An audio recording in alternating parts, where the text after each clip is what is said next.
stream. They're not allowed to know that I love you. I am your DM. I'm supposed to only bring you pain and suffering. Are we live yet? Are we live? Oh. Oh, this train wreck is already off to a great start. Hello, everybody, and welcome to what should be the final session for this first campaign, quote unquote, of Invasion of Nareveth. I am Gina, aka the Gina Chu.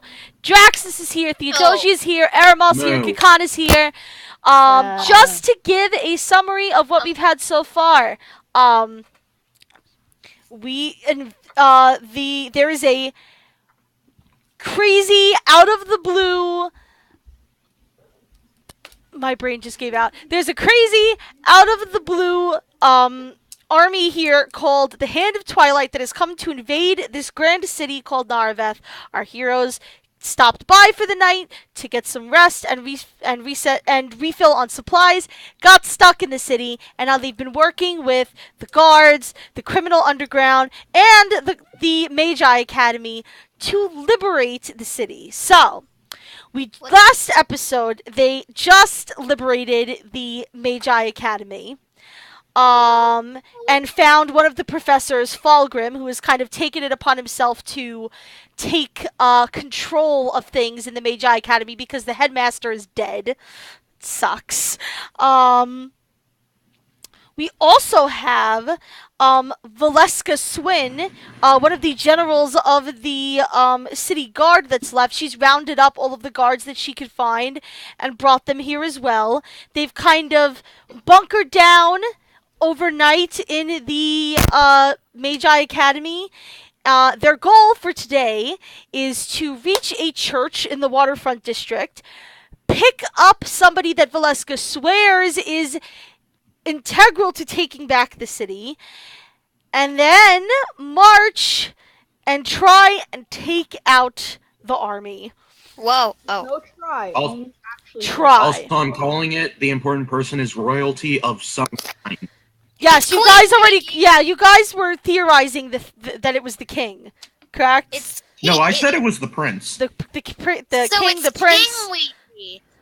Just some kind of royalty. Some kind of royalty. Anybody else want to take any guesses in the dark? It's Queen Ouija! No, okay, stop with the Queen Ouija, okay? I'm telling you, that guy is never showing up in anything ever again, because you guys are so mean. Okay! Alright, so, I have some little scenes for all of you. So, I have plenty of little scenes for you guys, actually, because this is the big finale. So, I'm going to start off with one of the shorter ones. Dawn approaches, light starts coming through the windows, people start waking up, there's, like, nice smells of breakfast coming from the commissary. People are starting to get up to get ready to, accomplish this mission. The word on the street is that once you guys get to whoever this person is going to, you're going to be marching to where the army originally went, which is Castle Nareveth. Huh. Wait. Quick out of character note. Breakfast. So, Kikana. Yes. As you are... Oh, by the way, I should also mention this, by the way. My regular mic is not working. I'm a tin can today. I apologize. Because I know people are going to ask. Anyway. So, as you are on your way to the kitchens for breakfast... I should probably actually switch to the... Did I bring... No, I don't have a map for the kitchens because nothing really happened in there. Do I? No, I don't think so. Really okay, so... as you're on the way to the kitchens... there is a soldier that stops you and goes, "Are you Kikana?" Why, yes. And who's asking? Very you might want to turn up your mic volume a little bit. I kind of can't hear you. You're like full Aramal right now. Oh, jeez. Is this better? Yes, that's better. Sorry. I love you, Aramal. I adore you. We all love Aramal. You're just a quiet man, that's all. Are you there, Aramal? I am in fact here. Awesome. I won't Hello. fight you. Love you, mean it. Glad we can all hear each other. Okay. So a soldier stops Kakana and goes, "You're Kakana?" Yes, and who's asking? He hands you a box. "This came for you?" He looks very confused, like, how did a package get here in the middle of all this shit? And he just kind of he just kind of shrugs and walks off. Stops, leans against a wall, and opens it. Okay, Take so Lonnie. the first thing you see in the box is there is an object in there that's wrapped in silk, and on top of it there is a card, and the card says "A gift of thanks," and it's signed D. D. D. D. Dellen. D. Dellen. You gonna open it? It's I from open the Dellen. card. Inside the the card just says "A gift of thanks." Wrapped inside the silk is one of the nicest tankards you have ever seen. Boy. Eyes shine. And of course, he does usual tankard inspection. Look in, look out, tap the bottom. It is a full, well-made tankard. I'm happy. I'm a happy elf. Y'all, My volume is also terrible, so don't mind me. Okay, we there gotta clap. We gotta clap for Kick. go. Kakana. I'm here to a make your very dreams happy come elf. true, kids. Okay.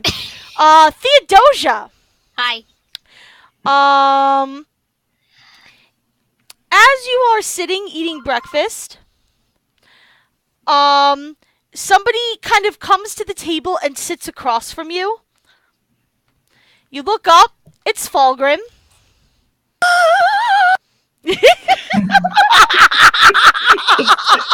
What was that sound?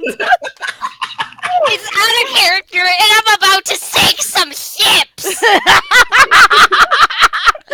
So, Falgrim looks at you, takes a bite of his food, doesn't really say anything at first, and then goes, "You're a magic user, aren't you? That is correct. Why don't you use magic?" He looks extremely curious, which is kind of odd for him because he's usually pretty stone-faced, and he's been Is it under a his shit ton of evil-looking pressure. face that you showed us?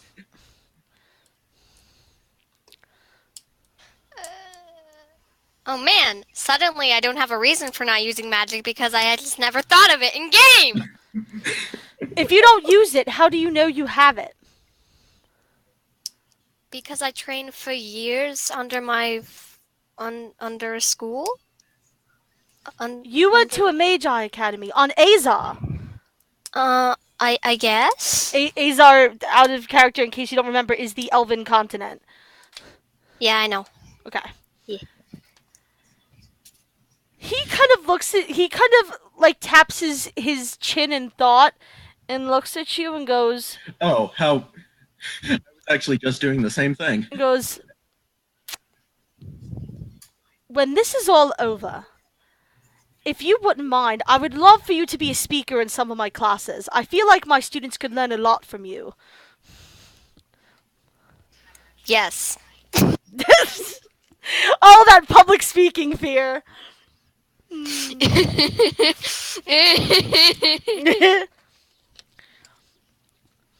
He nods and thanks, and you two continue to have a very quiet breakfast. That is the most meaningful conversation. Beautiful. I'm about to sink some ships. Aramal.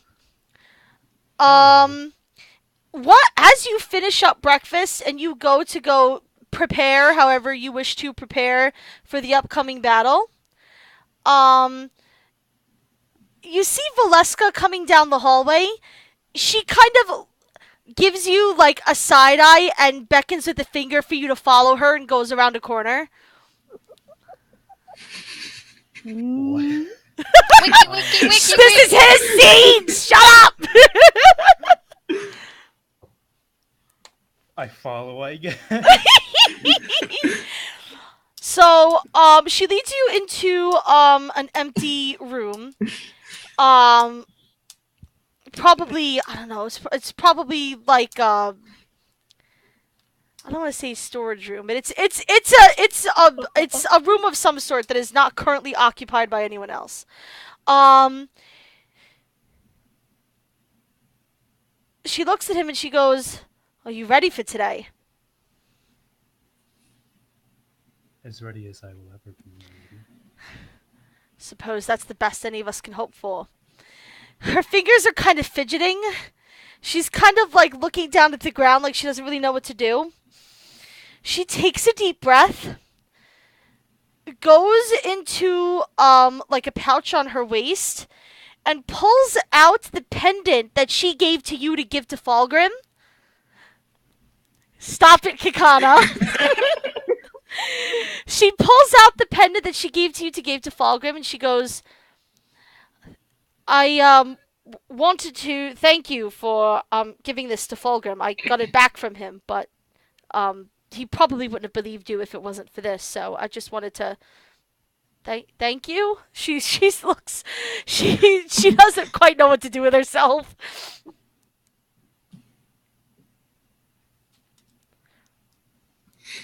I want to say pat her, but that's stupid. That's just because that's what you do. You just pat people on the head, like out of character. So Pat, pat, pat. she takes another deep breath. She takes your hand. She turns it up, and in your open palm, she puts the pendant and closes your fingers over it. Give this back to me when you come back. Of course. Now that's a promise. She kind of. The shipping is strong. Emma is dying.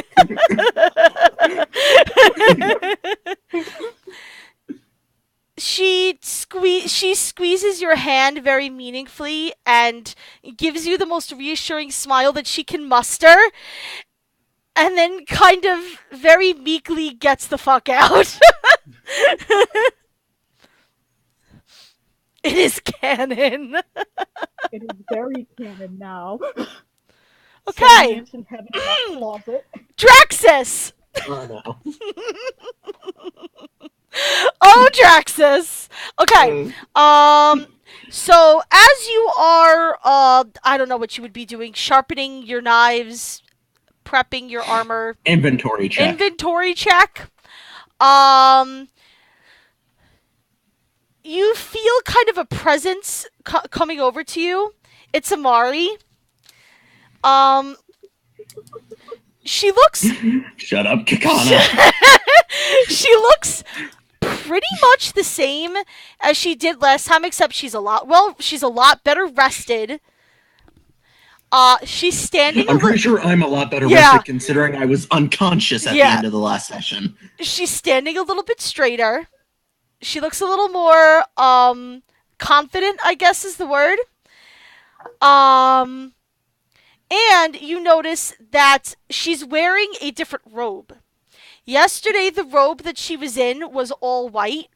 I don't know if I specified the robe that she was in, but yesterday the robe that she was in was all white. I think you did. Today, her robe is white with red trimming. What does that mean? I gotta write that down. So she kind of motions to her dress and she's like, "What do you think?" It looks very good on you. He means it looks hot. Shut up, Theodosia. She looks at Theodosia. I'm just gonna say I'm Theodosia's not there here. for the troll value. No. Fine. So she kind of smiles nervously and is like, "We lost more of the apprentices yesterday than we thought we did. And so we were trying to gather them up, and then Falgrim gave me this and told me to take leadership of the apprentices." I just sort of stand there speechless for a second. So there are apprentices of apprentices? No, No, she there's already more like a knows. head apprentice. Yeah. Like, there's so much going on. Like, you know... That the apprentices need someone they Yeah, can like he follow. wants to be able to say, "Apprentices, go do this," and he needs someone to be able to take charge of them. So he gave that to Amari. So she kind of fidgets with her, like her hands cut. She fidgets with her fingers a little bit, and she's like, "I really didn't think that this was something I could do at first, but after everything you and your friends have done, I was realized if you guys could just come into our city and try to save it without knowing anything or anyone here, there's no way that I couldn't do this, right?" Wait. Can can I OOC note really fast, really fast? I have my notes written down as a green robe, so I think I messed up. Okay, no, that might have been me. Because because in my mind she's always in a green robe, but that was probably my fault. So retcon, she was in a white robe. Okay. So she just goes, I don't know if I would have found the courage to do this if it weren't for you guys. So I just wanted to thank you for everything.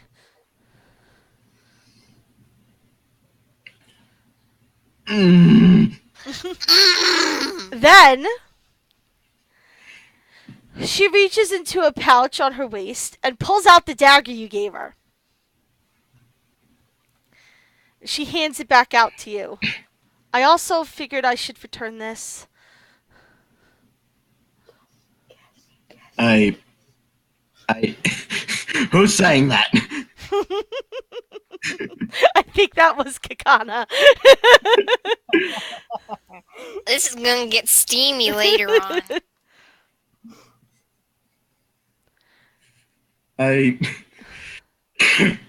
Hold on. Don't die yet. I think Draxus is as flustered as Amari is. His nose bleeding right now. Like an animoise. Animal boy. Kawaii! Shut up.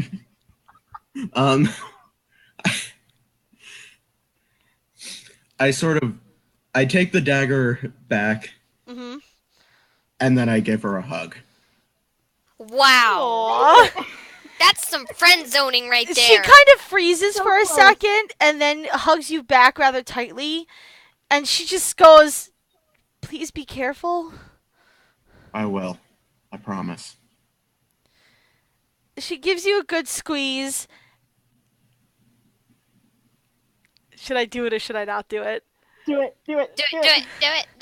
Reaches up, gives you a very quick peck on the cheek, and all but runs out of the room. I just sort of stand there frozen. It's canon! That's all she cares about! It's canon! I will write them on my wall! Oh my god. Okay, Gina, now that you've done this, I have an obligation to use the dagger as the killing blow. Okay, so eventually everybody gets together. They will. Everybody's. Before we do, I sort of ask around, do you have any spare energy recovering potions around? The Magi, make sure that you guys are good. The Elven Magi, because there are some Elven Magi in the school that came from Azar to kind of learn different magic.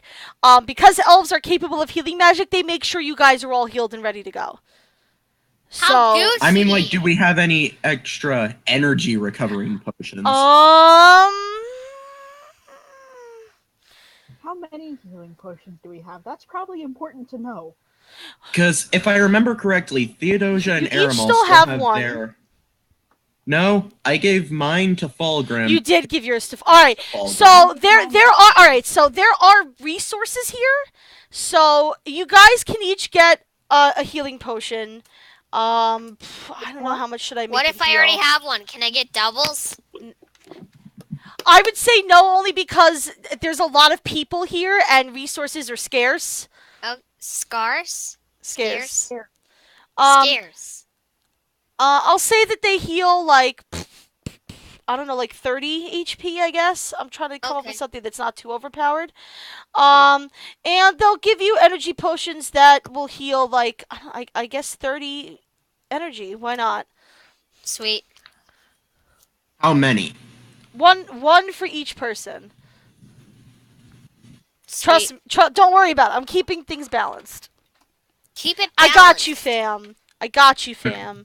Got Can I me, think fam. that when we get together, Kix just drinking from this tankard and is like showing it off to everyone very casually. Look at that, not smugly, just like excitedly and happily. Look what I got, guys! Look at it! It's so cool. I just sort of look at Kikana, just like, who gave him the ego trip? Not saying Theodosia it out vibrates loud, in the just corner. not saying it out loud, just thinking who gave him the ego trip. Okay, so as everybody gathers, Fulgrim and Valeska kind of lay out the plan. The simple plan is this. They're going to use the secret entrance that you guys took to get into the academy to get back out and into the church. It's going to be, I believe it's just going to be, I have this plan now. It's going to be, you guys, because you guys need to be sneaky. It's going to be you guys and I think Fulgrim and Valeska. You guys are going to sneak out, go to the church. Once this starts getting in motion, they know you guys are not going to have a lot of time. So you guys are going to get about an hour. And then Valeska's men and Fulgrim's magi are going to come to the church as well en masse. Get you guys and just move in the biggest mass of people they can possibly get to the castle. Because they're just kind of going to ram in with manpower because this is an army that's occupying this place. So we're turning this into a siege. Like So it a is siege on the definitely someone siege. royal. We're sieging the siege. Yes. We're Okay. sieging the siege. We're sieging the siege. So, you guys get to the secret passage. You guys sneak out. And although there is definitely heightened security, you guys know the areas well enough by now that you are able to get to the waterfront district. Well, wait. Isn't the Magi Academy in the waterfront district? No, the Magi Academy is in the Magi district. It has its Okay. own district because witches be crazy. In a good district. So yeah, so this is I see where it is. yeah, so this is the waterfront district. It's above the Magi district. So there are a lot of high-end houses and shops here. Everything is very clean, pristine. It almost looks like a completely different place compared to the rest of the city.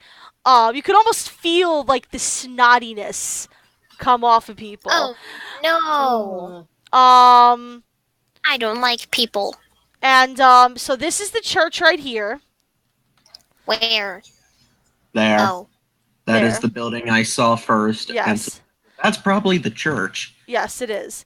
it's a big church. So Oh, you we're- guys make yourself to the church, get yourself to the church, and I should have his picture here somewhere. Oh boy. Yes. And again, I don't have the interior because it's not really necessary, but you guys. Oh. Are we putting This- ourselves on? This is, yeah, if you want to. This is Larmond. He is the contact hot. that Valeska spoke to you about.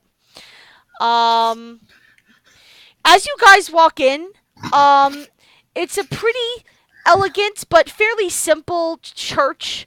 It is obviously a church to Ilrena, the benevolent mother of water Yes. and air. So it's very much decorated that way. When you walk in and he sees you, he's talking with a few of the sisters there in the church. He immediately steps forward and puts his arms out in front of them in like a defensive posture. Valeska comes out from behind you, with like a hooded cloak like over her head. When she pulls the cloak down, he immediately relaxes because he knows who she is. He takes a big breath and he's like, oh, it's about time. And she's just like, just show me where he is. So he takes you up a set of kind of old rickety-ish stairs. into his personal chambers. Larmon's chambers are lush, but again, fairly simple. There's an ornate rug on the floor. There's some tapestries portraying different scenes from, like the creation myths. Hold on, he's supposed to be a priest, yes? Yes. Wow, really playing the role of the modest priest there. Listen, he's in the waterfront district. But otherwise, besides that, there's really nothing decorative. His bed is really simple. He has a desk that's really simple. Anything that's really overly elegant is really like religious based. A simple bed. His bed is laying in the corner, and against the far wall, sitting on the bed, is a gentleman. Please be Where is he? King Ouija. Theodosia, stop with the Ouija Here he business. is. No. Yeah, stop with Ouija businesses. No. I He is refuse. a gentleman. Ooh, so that's who that concept is. He's sitting. I'm sorry. He's against the far wall. He's sitting near the desk. The only light in the room is kind of some candles near the desk, and you can kind of see them like illuminate this guy's visage. Of a dark-skinned man. There he is.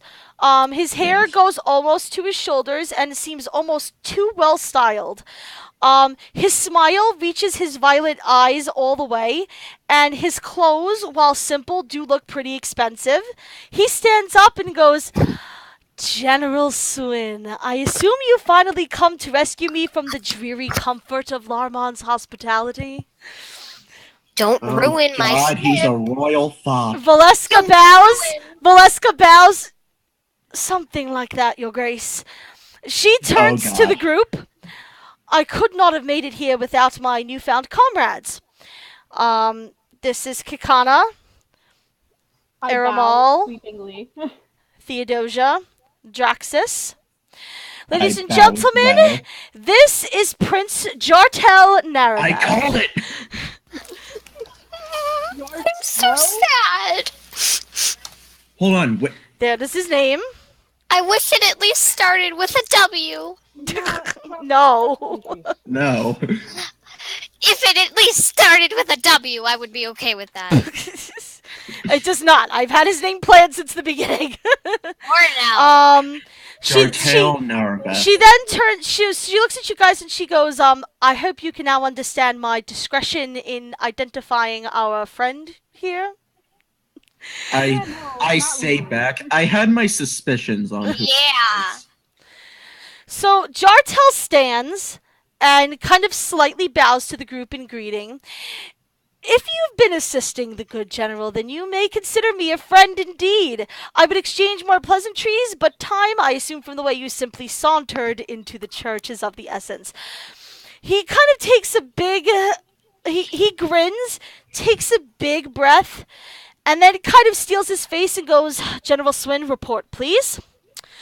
And she... That was a sudden shift. She kind of stands at attention and tells him basically what's transpired thus far. The stuff that you've told him, the stuff that she has, fills him in on everything that happened. He seems like a fairly almost comically jovial kind of man at first, but as her story continues, he starts to get a lot more serious and is obviously very closely paying attention to her words.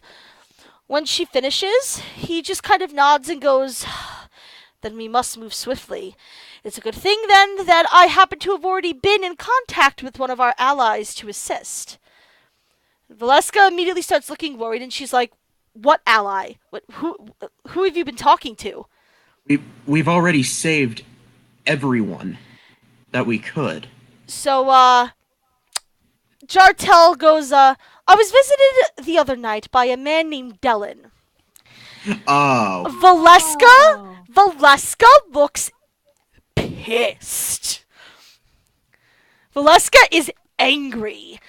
How did he find you? Smuggling you here was a contingency plan for emergencies only. How did he find you? I should have been here. I should have come here sooner. She's like panicking. I just sort of interrupt her for a second. I interrupt her for a second, assuming assuming his words about him being the right-hand man of the Underlord are true, then it's not entirely impossible that he didn't hear about this or pass Um, around an underground trade station quite Jart- often. Jartel holds up his hand. He goes, You're speaking absolute nonsense, General Swin. If the underground knew of my whereabouts, your presence would have made little difference. You are one of the finest warriors I know, but you're still only one person, my dear. Valeska's kind of just like, Such a thought. shut up. He is though. I'm sorry, but him. Okay, notes. all right. I want to move at a good pace tonight, so let him get out what he needs to say. All right. So he goes, in fact, I believe I was never in danger to begin with. With the way that Dellen spoke, it sounds as if his men had been keeping an eye on me since the occupation first began. Valeska looks really annoyed, but she kind of relaxes a little bit, and she's like, well, what did he have to say then?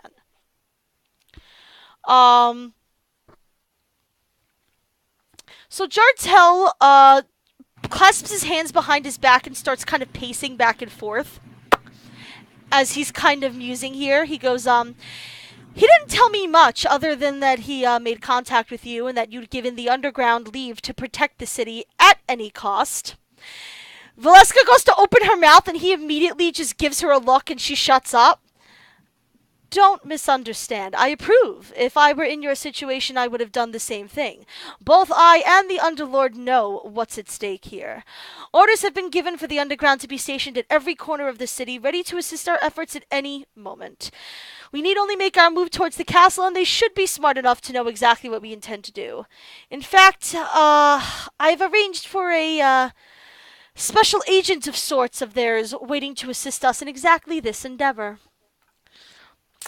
Fulgrim looks really unhappy at that. He goes, who? Jartel just grins at him and goes, why, the Underlord, of course. Oh. Oh, joy. Oh, joy. Valeska looks like she's about to pass out. I study her. I study her. Take a breath. Oh, I was about to say, Aramol, if she falls, catch her. She grips onto Aramel's arm because she really is, like, gonna pass out. She's just like, the Underlord, what? Jartel just kind of chuckles at her and goes, take a deep breath, General. We can't have you fainting on us now, can we? She takes a couple deep breaths and he turns to you guys. That settles it then. Once Fulgrim's Magi get here, we will move out to the castle. I am more than anxious to leave this room and take my home back. Is there anything that you, lady and gentlemen, need addressing before we head out? This is your chance to ask him questions. Did you just refer to Kick as a lady? No, he was referring to Theodosia as lady. I am the only lady here. He said lady singular, lady and gentleman. All right, good. Lady. If the prince had referred to Kick as a lady, Kick would be very upset. 1 to 10. On a scale of 1 to 10, how thought is 17. he? 17. 17. 17. Theodosia, I Explain just that asked you to down. keep the memes out of the campaign. Honestly, he's a 1. Haha, he's not a thought. I asked Alright. him, can you fight? What? And I asked him if he can fight. I can fight. I can defend myself. My only concern is that being who I am, I'm sort of a, what would you call Target. it, General? A high priority target? She just kind of nods. I say, so what? Are you just gonna sneak behind us and be a bit of a usual royalty?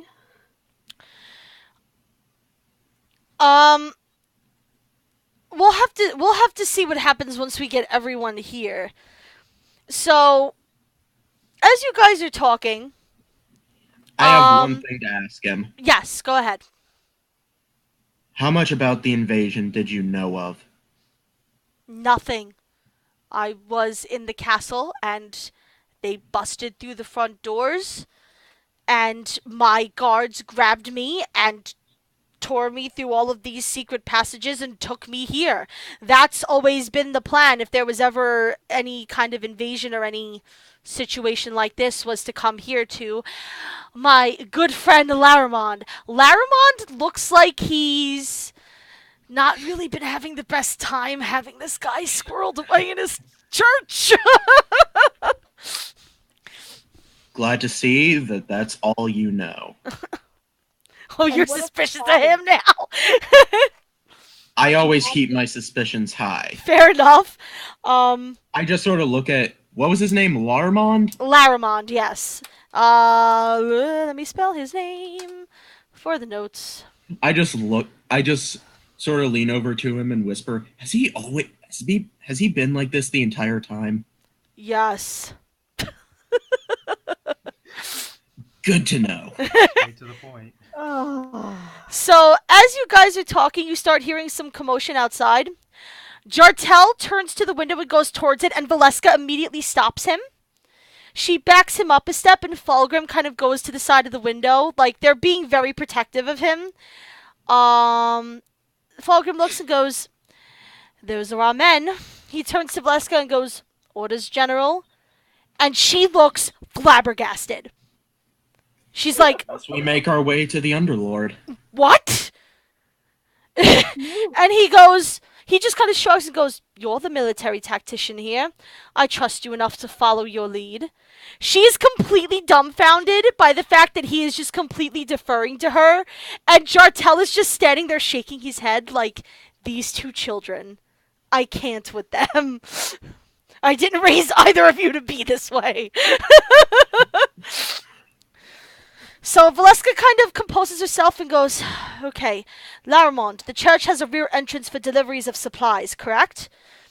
He nods. She goes, "I'll go out that way first. Signal the men to continue marching towards the castle. When you lose sight of me, I want all of you to follow me out, surrounding his grace in a circle. I'll make sure our forces keep moving. We'll blend you all into the crowd. If all goes well, they won't even know we have the prince with us." I stop her for a second. Does the prince have any sort of disguise or anything? Valeska takes off her her like hooded cape and tosses it to Jartel. He does Oh, now. well, I was about to do the same. There we go. Let's move, y'all. So Fulgrim, Well- alright, so Anything Fulgrim to kind make of sure looks at you nobody guys. sees that I have wings at the moment. Yeah. So Fulgrim says, "I'll take some of our magi and make sure they keep an eye on you and stay close. If anybody makes a move, we'll be ready. Are we all ready to do this?" Yeah, let's move, everyone. As ready as I'll ever be. Okay. So, I skipped a line. Here we go. So you guys quickly head downstairs to the back entrance. Laramond gives you a quick incantation of protection from the goddess. And then Valeska kind of slides out the door.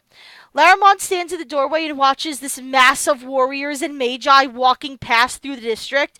There are people peeking their heads out of their houses like, what the fuck is going on here? Not really the most stealthy approach to this. Yeah, well, I mean, the cat's out of the bag. There was, dragons and tornadoes last night.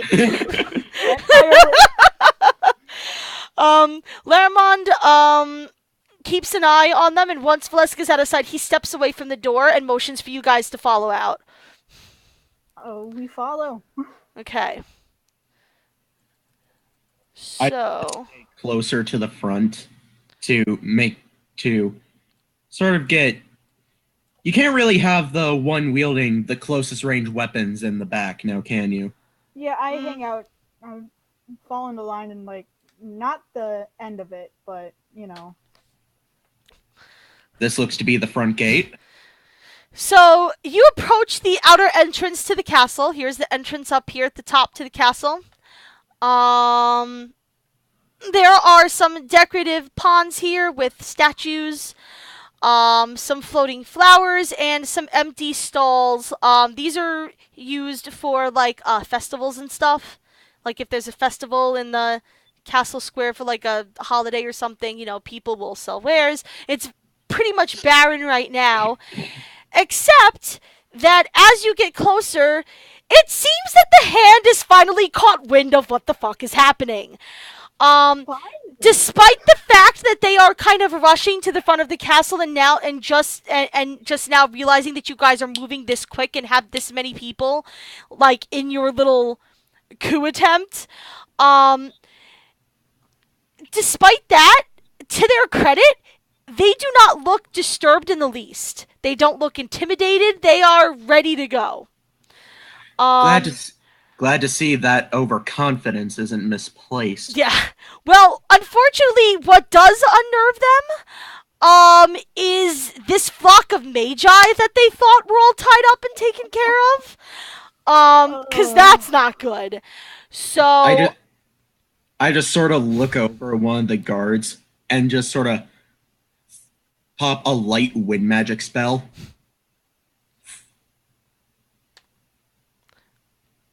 with what purpose? Just more unnerving. So, several of the hand magi are now standing at the entrance to the castle with a platoon of guards. The magi raise their hand, and you can tell by the look on their hands that they're starting to shoot fire. Falgrim kind of barks an order. Several wind magi just raise their hands, throw a huge blast of wind forward. The flames blow back right into their face and light them and the guards on fire. Because they don't know what they're fucking with. The soldiers who manage to dodge the blaze kind of rush forward, and Valeska kind of motions, and her men kind of clash with them. So it is now a chaos of kind of fire and steel and bad times. You got any music for it? I didn't have music for it. I have music coming up for the next scene, but I will throw something on. This is one I think we've already. Oh no. It is. Yeah, This one's when good. they first invaded. Yeah, I used this when they first invaded. It seemed Um, appropriate for this. Yeah. Okay. So, as this insanity is going on, Falgrim and Valeska motion for you guys to kind of get through the entrance. However, part of the platoon kind of sees this happening and breaks off to try and stop you. Just as you guys start to kind of tighten the circle around the prince, and you get ready to kind of get into it with this person, as you are kind of about to start throwing punches, the soldier's body kind of stiffens and kind of jerks forward, and then he kind of slides forward and falls off of the sword of a woman standing behind him. She's clad all in black with a cowl over her head and a satisfied grin on her face. Before the soldier that was standing next to the fallen man can turn, she slashes forward with her dagger, and her offhand slices his throat open. She perfectly found the seam between his helmet and chest plate and just fucking went for it. She turns to you. That kind of dagger work is what Draxus hopes to achieve. She turns to you, smiles, and says, "Regards and well wishes from the Underlord." She bows with a flourish. I see we finally have our help from the underground. So you start to hear screams in the distance, and you realize that indeed the underground has mobilized and they have joined the battle. It appears that Dellin has in fact kept his promise after all, which is nice. As the woman before you dispatches the last of the soldiers that had tried to approach you, she motions with her head to one of the towers of the castle.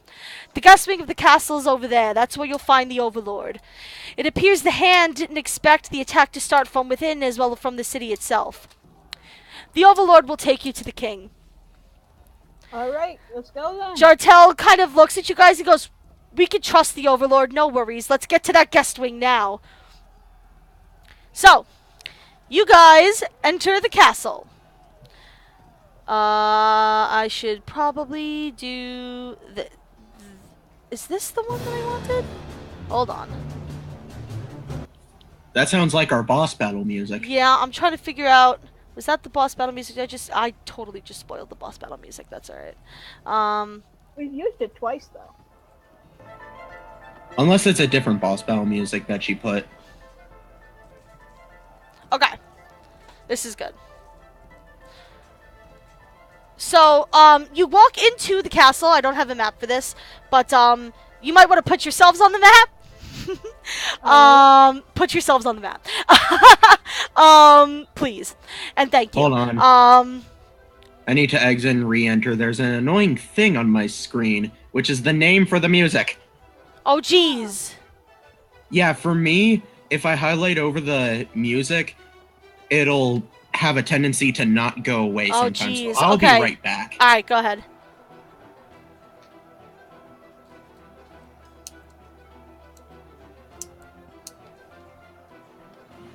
Hello, I am back. Excellent. Okay.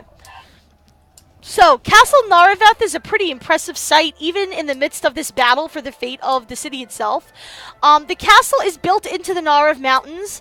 It was carved from some really strong, sturdy stone by practiced magi way back in the day. The courtyard has a large fountain in the middle of it, which looks very grand, but appears to not be functioning at the moment. The normally vibrant flowers and well-trimmed bushes that are in the courtyard clearly have not been taken care of since the occupation. It's only been a handful of days, but you can tell that, stuff is starting to, need tending to. Past the fountain are several steps leading to the front door of the castle.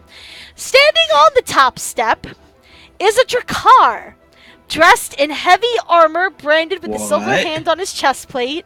His scales are different colors of black and silver and gray. His hair is dreadlocked and pulled back into a ponytail. He grins wildly at you. Welcome, what? I sort of glance back at Aramal. Aramal, you know this guy? That is racist. That is so racist! I'm not meaning it to be racist. You're both Racist. dragons, you must know each other! I'm He's asking. so Andrax bald. is with a shrug. What? You don't know him, by the way, just so we're clear. Okay. Yeah, he Like- does not know him. So he stretches his arms out. Welcome, my friends. It's always a joy for the Hand of Twilight to deliver death to those who wish for it as badly as you do. He kind of bows. It's about high time you and I meet. I'm High General Brazil. Oh, motherfucker. Well, shit. Here we go, guys. Oh boy! I was about to ask, No. actually. Give me a description now. I will give you his Shit. description again. Okay. He is a Drakkar. His scales are different shades of black and silver and gray. His hair is dreadlocked and pulled back into a ponytail. He has dark hair as well. And he's in some kind of heavy armor with the Hand of Twilight symbol kind of on his chest. So we're about to fight this man. Kick his His... No. Not on his ass. On his No. chest. So, he puts his arms down and goes, I'm rather impressed that you were able to put this together in such a short time. So, I will give you the courtesy of this one chance. Surrender now. Nope. Fuck you. No. I sort of toss a dagger at the wall near his head. How's that for an answer? He jumps up and spreads out his wings and kind of flies into the air. Very I do well. the same. I want to fight that. Very well then. He laughs, shoots up in the air and flies towards the castle. 2 Volocris take his place. Oh. Where I are we? discard my cloak. Time for target practice while stringing an arrow. Alright, let me get the Volocris out here. Foolish followers, don't you know Kitana has triangle advantage? What? Didn't you know she has weapon advantage over? Didn't you know Kikana has weapon advantage over winged enemies? Sure. No, that is a Fire Emblem joke. Oh, does she? Is it? Yeah, Yeah. bows are effective against flying enemies. Alright, Makes so I'm just using little guys just to represent them because there's nothing really quite like. Before the battle begins, I Car. discard my cloak and let my wings fly. Yeah, it'd be nice for you to finally do that, huh? It must feel good. Okay. I sort of stretch out my wings while this is getting ready. That's Volacris number 1. You know them. Wow! This is Volacris None. number 2. I was asking a legitimate question. I can understand, You don't just like... assume this. Yeah, I can understand, Alright, so, I can understand you, like, being a little curious, but, Honestly, jokes like that. okay. Just the way you asked it just messed it up. He I rolled didn't an mean 8. for it to be like that. He rolled a 10. Please give me initiative, ladies and gentlemen. First roll of the game. Ladies and Really well. joims, if you have an ability like speed that alters your initiative, please make sure to I'm take at that in mind. 15. Oh, Bullshit. okay, let me Bullshit, roll. I'm at Sorry. 15? 1d6. Boop. Hold on. Oh yeah, Tina. because your attack combat value is really high actually. I have an attack combat value of 8. I have No, you're speed right, you're level right. 4. You're right. Kikana. Speed adds to your stuff. Yeah. Yes. At certain Speed levels. level At certain 3? levels. Yeah, I think Oh. speed level 3 3 starts to gives you add to it. plus 1, and every higher level is an additional Okay, initiative. so what's your initiative, Kikana? 11. What? 11. 11. Is the music getting too loud? No. Where's the music? Okay. Okay, Theodosia. Should be. Give me 1 second. Okay. 10? Should be 10. Your attack combat value Oh, is yeah. 7. Yeah, my attack combat Okay. value is 7, remember? Okay, and Aramal. 13. Let me stretch this out. Give Aramal a thing. Aramal. Scott 13. Not 134. Also, 13. Are you going to put Demetrius on the Yeah, board? that's what I'm doing. Give me a second. Hold I'm on. just asking. Okay. Here we go. First battle. Draxus. Make a move. Do a thing. So, I lunge towards the Volacris on the right over this way, Okay. and proceed to slice at him with my dagger. Give it a roll.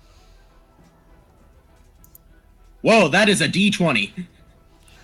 D6s. Calm down. Oh, I Hold on, just give me a realized second. there's water here. Okay, I hit it. Okay. So my daggers I hit don't know how to for- spell.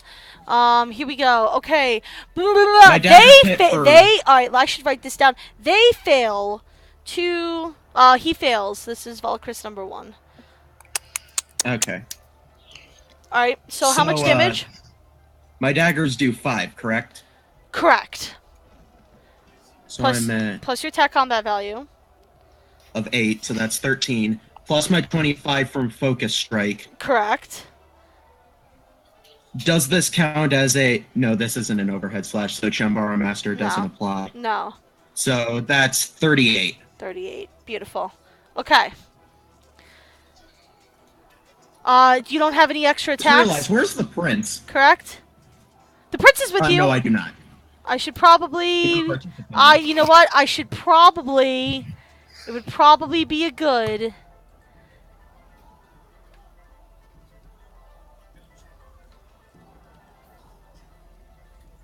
if I brought Jartel here. Yeah. Okay. Is that's it? That's your turn? I know some people took extra attacks, so I want to make sure I don't skip over them. I did not. Okay. Aramal! I whoosh on over to the second Walker. Yeah. Thank That's you, the first. whoever- Yeah. Oh, that's Volacris number 2. You put that damage on. Okay. Whoops. Oh, it is? Yeah. My fault. Oh, Chris, number 2 is the one with 10 initiative? Okay. Yes. Alright, go ahead, Airmal. Sorry. Just like a leaping, Okay, lunging attack. go ahead. That's Take a pretty- roll.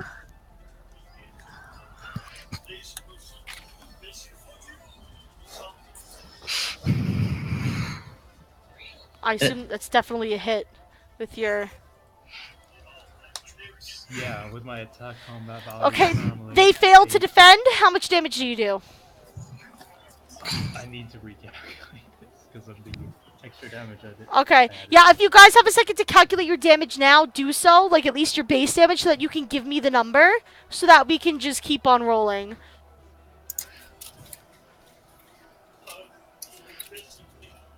I know Theodosia does like 15 with her rapier a pop, right? It might have gone up. Yeah, so it should be 20 now, right? Yeah, it should be 20. Yes. 33. 33. Beautiful. Okay, you don't have any extra attacks, correct? Or do you? I have 1 level up. Okay. Do you want to take another attack? Yes. Go for it.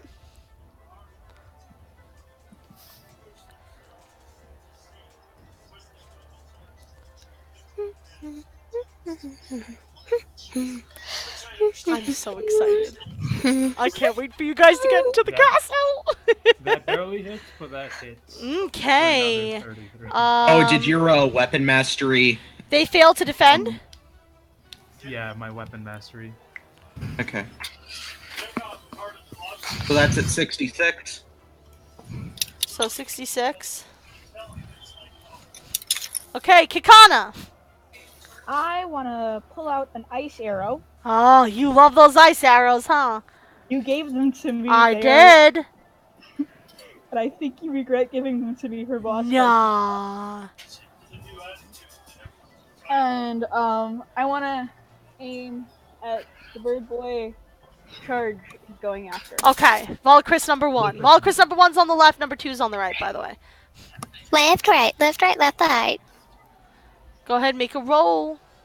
Make that I roll. have a bows -2 to attack, so that's 5. I hit him. Beautiful.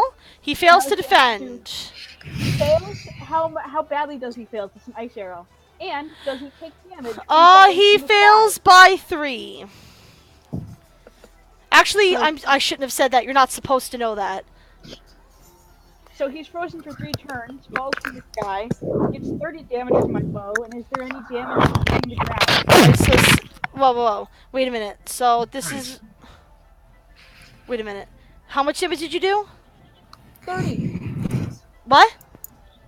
30. You guys are talking over her and I can barely hear her. I'm sorry. I get 30 damage. 30. Okay. And Beautiful. my question was, is he hurt by Aja, hitting you might the want to turn ground? Whoa. your mic down. What was your Sorry. question? Is he hurt by hitting the ground? He's not. He's standing. They're not in the air. He's frozen. They landed. Well, thought they he was landed. Now he's standing there frozen. Now he can't move. I thought he was flying. No. Well, guys, They just wail came on in him. and landed and took his place. I'm sorry if I wasn't clear about that. Nah. And I send Demetrius over to actually attack him.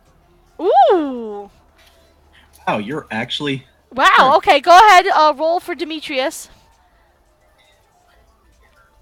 I know it's very hard for Demetrius to hit. Oh, damn. Demetrius has an attack combat value of 2. Okay. Wait, so he has to Right. crit to hit? He tried his best. He's an owl. Theodosia. Here Hi. comes the pain. She's gonna wreck some shit. Will I? Actually, wait, because the person is frozen, doesn't that still hit? Because of the way we did this?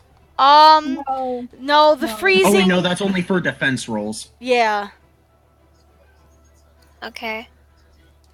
I was remembering Sacros being team rocketed off the tower. Can I use my water magics? I don't think you created any water abilities. Didn't I? I don't believe Or- so. No. Hmm? That was why you intrigued Fulgrim so much. He was like, "Why don't you use magic?" Dang. Okay then. Yeah, I talked to you about creating them, and you put them all into like artistic stuff, which is fine, but Okay, can I stabby this one? you absolutely can. 2d6? Yes, ma'am. I think that That's definitely a hit. Yeah. Fails to defend, and you are attacking number 2. Okay. Yeah. Okay. Can I roll? Okay, So I that's roll. 20. That's 20 damage. Hold on. Okay, go ahead if you want to hit him again. Go ahead. Nope. A miss. Okay, go ahead. Roll third time because you have 3 extra attacks, right? Nope. Nope. Alrighty. Valakris numero dos. He looks at the Doja and he's like, I'm wrecked. I'm gonna get wrecked. Dead. "Ow." Question. Oh yeah. Do we know what weapons they're wielding? Hold on. I'm looking at their abilities. They're not wielding any. Oh no. Ice arrow. In fact,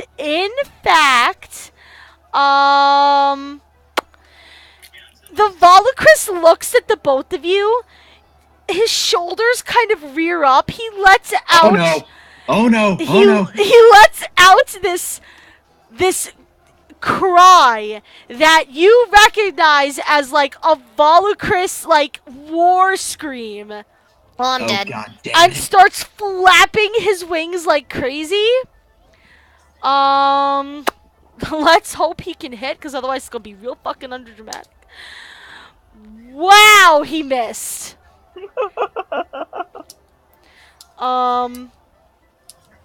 That kind of ruins the moment. He does. I probably should have rolled first. I apologize. Okay. Well, I might make Volacris Who is he number 1. attacking? That's a good question. Yeah, Volacris number 1 miss. I'm not gonna tell you what attacks they do unless they get them. Okay, so they both missed? Yes. Well, the second one's frozen, so. Well, yes, the second one is frozen. That is true. Yes. So Top of the order, Draxus. I flap my wings and take to the sky. Okay. Do you yell back at him? Huh? Do you yell Oh back yes, at him? I am war crying back at him. Oh yeah, the first Volacris would be if he was not frozen, but yeah. I sort of take to the skies while doing a similar Volacris war cry, Mm-hmm. and then I dive. You done there, Theodosia? Theodosia, please. What? Go ahead. You done there, Theodosia? What are we doing? Whatever You were you were just being doing very was loud. extremely loud. Oh, Alright, sorry. roll. I didn't finish what I was doing. So I take to the skies doing a Volacris war cry, and then I proceed to dive bomb him with my dagger. Right, go ahead. Roll. That is a hit. And that is 43 damage with Chambara Master. Yeah, that sucks for him. He doesn't realize how fast you are. Like, he underestimated your speed, and you absolutely fucking get him. How much damage was that? He's at 101. He should not be. He has That was- 96 damage on him. That was 43 damage I hit him with Okay, because of so- Chambara Master. So that's 9. So that's 139. Well, Chris. Oh no, I'm sorry. Wrong. I keep mixing these up. I'm sorry. You're correct. It was 101. Correct. Okay. Yeah. You were looking at Volacris 1 who had Animal. 96 damage on him. Hello. I guess I'm going to have to try to finish this guy off right here. Okay, go ahead. Tell me what you want to do. Make a roll.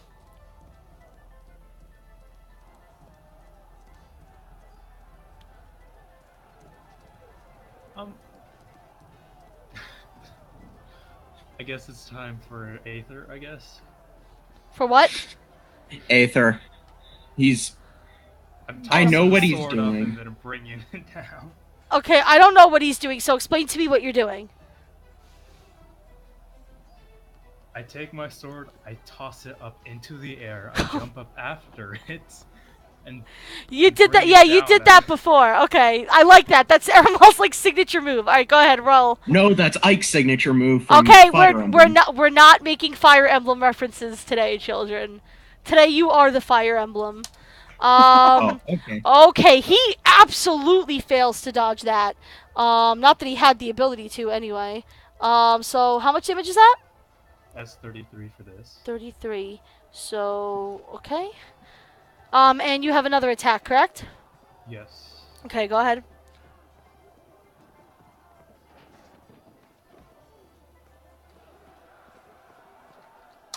That hits. Okay. So that's another, how much? 33. 33. Okay, so, He's at 162. correct. Ouch, that's a lot of damage. It is, Kikana! Phil Swift, are you here? Hi. That's a lot of damage! Good. The other guy Throw that one with out. an ice arrow. You're gonna shoot the other guy with an ice arrow. Yeah. Okay. I at least wanted somewhat of a fight. Hits. He fails to dodge. And you gotta roll with a -3 on the save.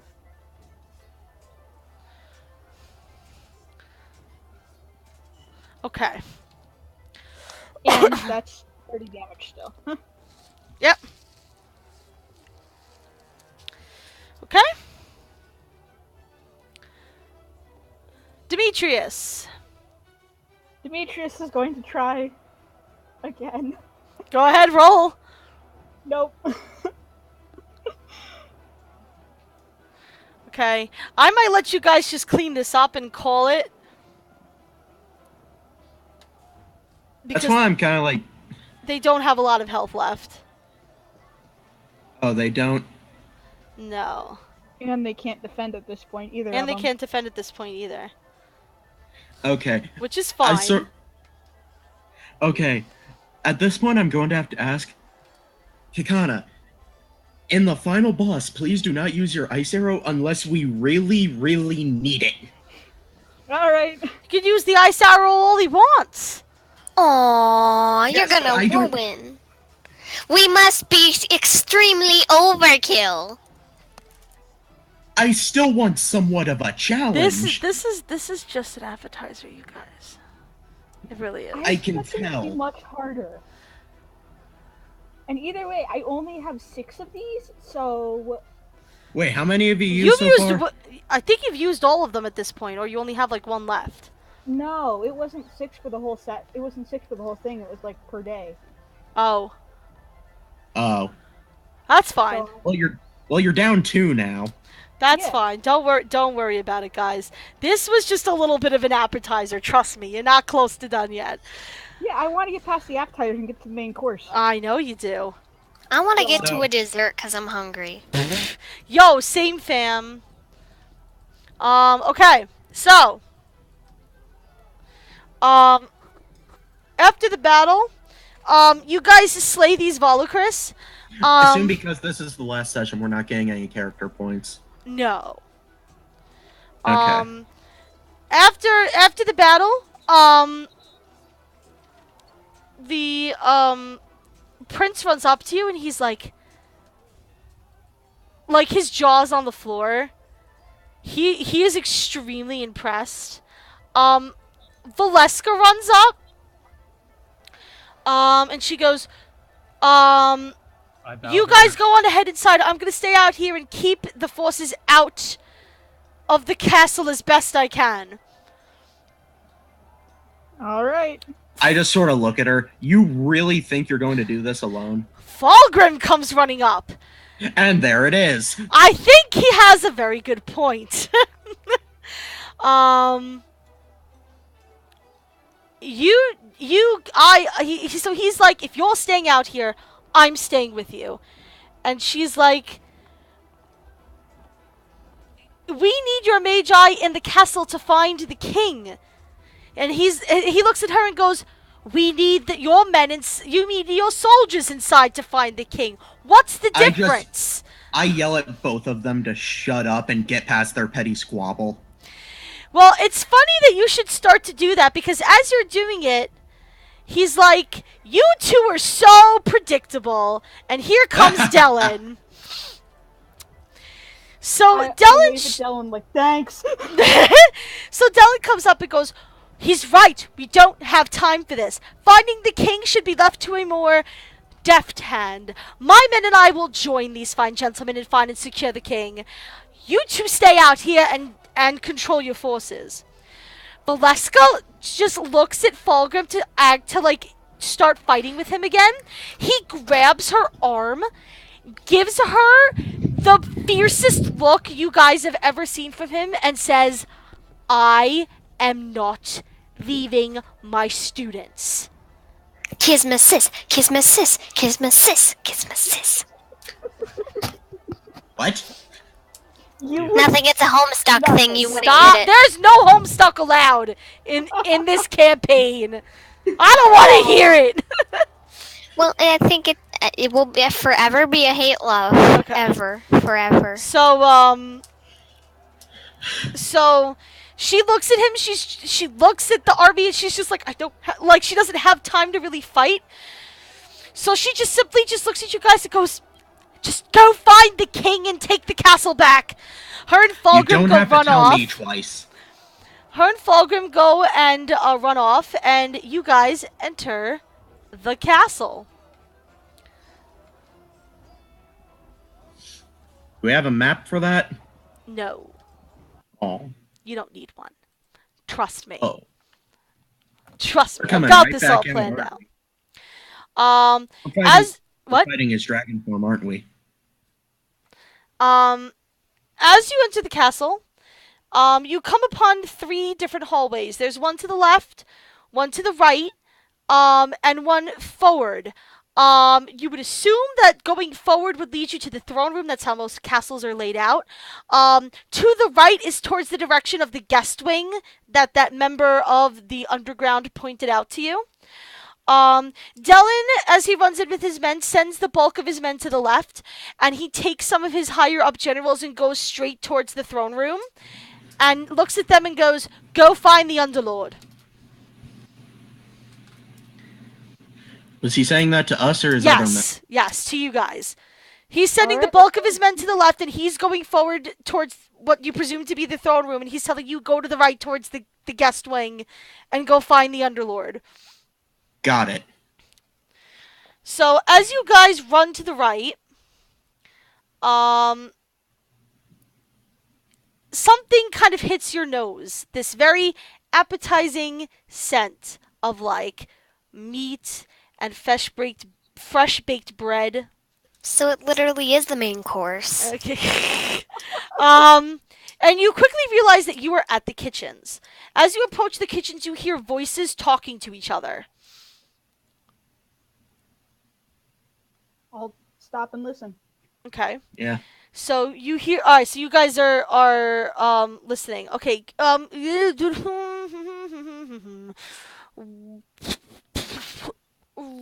Roll. 2d6. I'm gonna tell you to roll 2d6.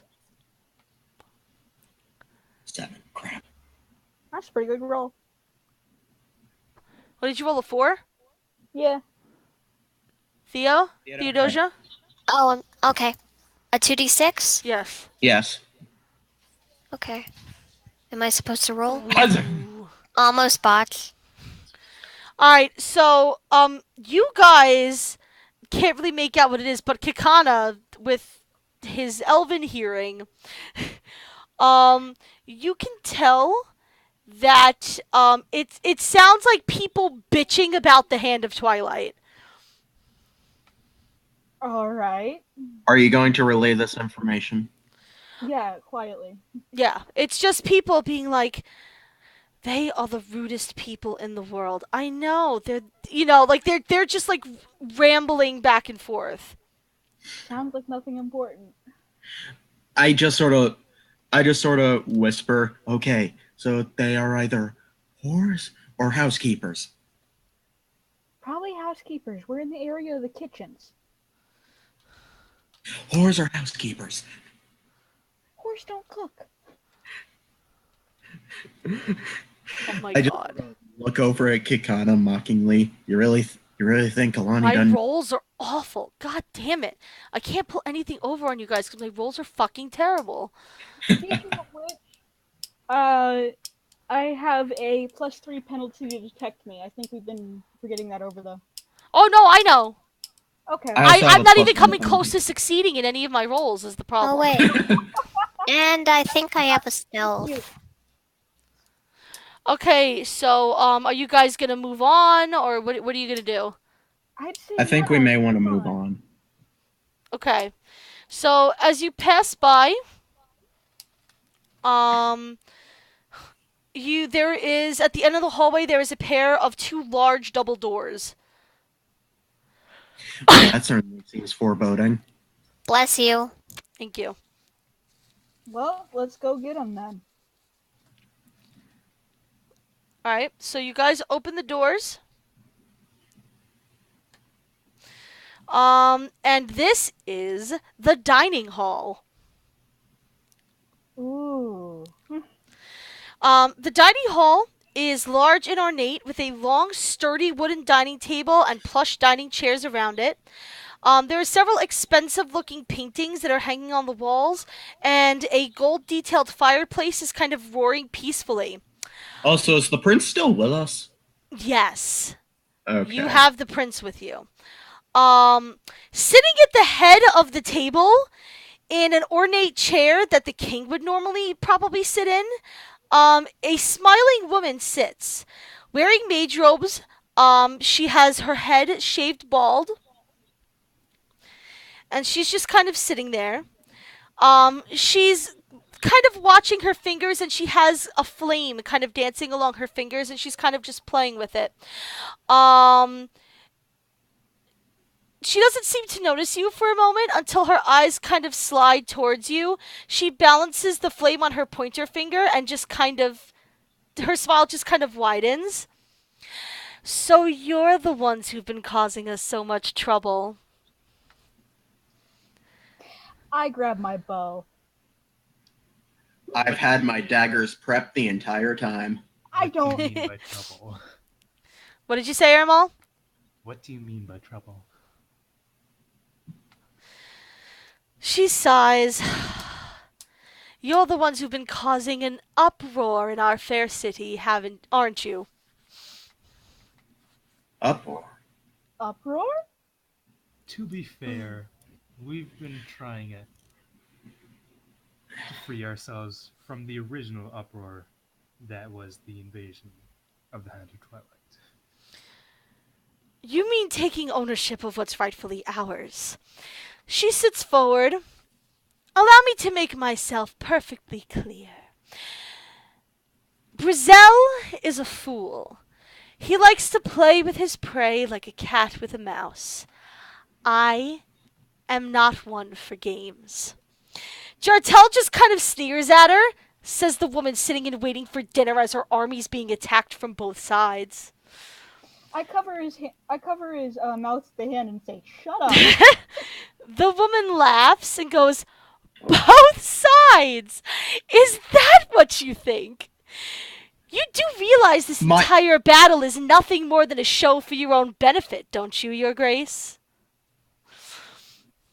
I just sort of stare back at him. The hell is she saying? Jartel glares at her, and she just kind of smiles. I see. You were counting on the Underlord to help you, weren't you? The criminal underbelly of this pathetic city is laughable at best, but their leader was at least smart enough to ally themselves with us once we seized power. She stands up, kind of bows to you mockingly, and goes, I am High Mage Hozelda of the Hand of Twilight. Hozelda! Don't you dare! I don't want to hear it. No, it made me think of Jose. No, her name is Hozelda.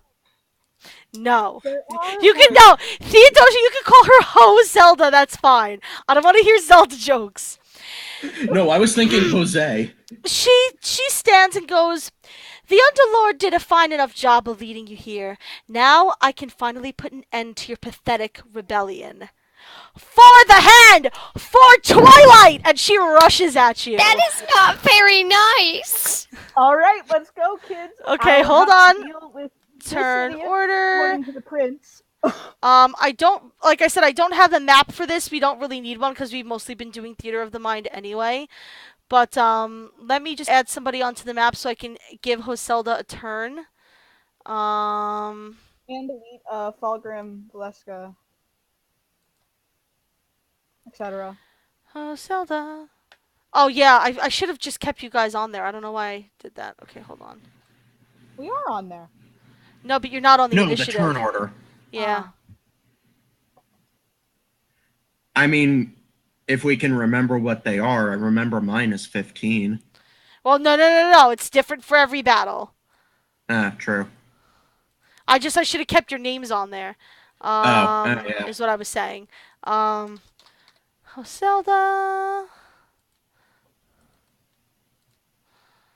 Okay.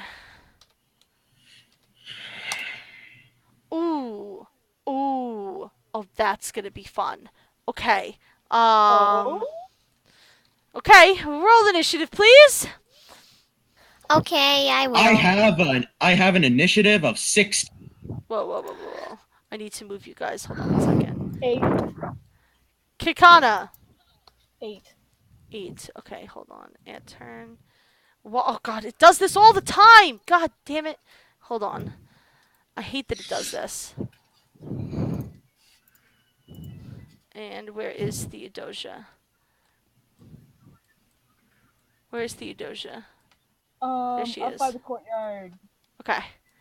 So, you and Demetrius have 8. Hoselda has 12. Draxus! 16. Oh! Suck my how nice. butt. Aramal! No! 11. The both of you! You're full of sass! Theodosia! I also have 11. Wow! I will go Have I last ever- for you. Somebody's don't be think going I- full Sanic! I don't think I've ever gone, like, close to last on the turn order. Okay, I've always I am gone first or very second. excited for this battle. Yeah, you should be. Draxus, go ahead, hit me with your best shot. Okay, I rise into the air, because as you know, I have discarded my cloak at this point, and I dive bomb over at her. This is like the castle dining room. There's not a crazy amount of here. You know what? I'm just gonna. Yeah. He's over here somewhere. Here's Hoselda at the table. Here are you guys coming in, just so we have a little bit of a visual to play around with. I mean, I can still. Yeah, I mean, you can still get in the air. I mean, it's tall enough for you to get in the air, but you're not gonna, like, get 20 feet up and then dive bomb her, you know what I mean? More like, it's a lot more vertical than I'm making. Mm-hmm. Alright. It's not as fast as I'm making it out to be. Make a roll. Okay. 86. I hit. Okay. Oh, she does not defend that one. That is 43 damage. What was her name? Hoselda. 43. Okay, Hoselda looks at you and kind of growls. She has a mage staff in her hands. She raises her hands. Ooh, what should I do? Oh, which one of these toys should I play with first? First, let's see if she hits. That's probably the best idea. Okay. Mina, you're scaring me. Hoselda raises her staff at Draxus. Wait, she attack?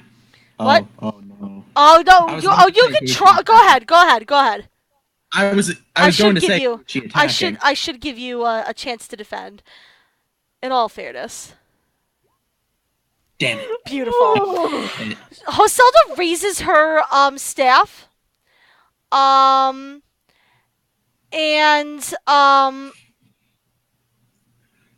You feel this gust of wind just come at you. and kind of wraps around you in almost like a very tight like rope. You are completely stuck. You are trapped. She has you, my dude. Aramal. Wait, any damage? Oh, not yet. Aramal. Alright. Let's actually use some of that magic I supposedly have. Hey, you tried using Oh, your you magic have back on top of magic? the mage What? tower. Hey, you tried using magic on top of the mage tower, just the circle didn't really help. No, Alright, so what are you literally using? breathed on them. What are you using? No, remember, Flare. you tried setting up your earthen Oh, banner. God, well, let Aramal speak. What are you using? Flare. Flare? Okay. It does no... Okay, it does no damage, but it will blind her. Uh-huh. So... What? Yes. Yes, so go ahead. Roll. That's a hit. Okay. Okay. So, this, I believe, if I'm reading this correctly, because I believe I made a note for this. This is not a defense so much as it is a body check against her. At a +2 difficulty, which is not good for her. Yeah. She like you see this like blast of like bright light come from Aramal, and Hoselja just screeches and starts like almost clawing at her eyes. Does it say anything about how long that lasts? So am I free? No. Does it say anything about how long that lasts? No, that is not on my sheet. Okay, hold on one second. Med I just want to alarm. make sure. Well, yeah, I have my alarm also, but I want to make sure that it doesn't give a specific...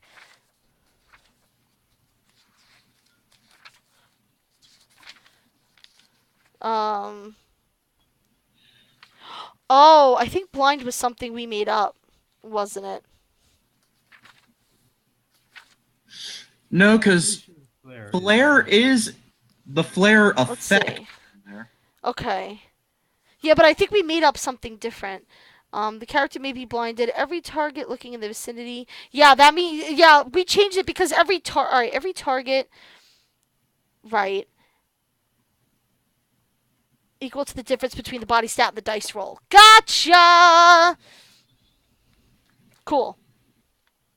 Okay, you have another attack. The usual. The usual one. Alright, go ahead, roll. I'm just gonna hit her with a dose of the usual. Oh, that is a crit! Alright, so here's how that works. Now that you've crit, you get to roll 1d6 to see how amplified your damage is.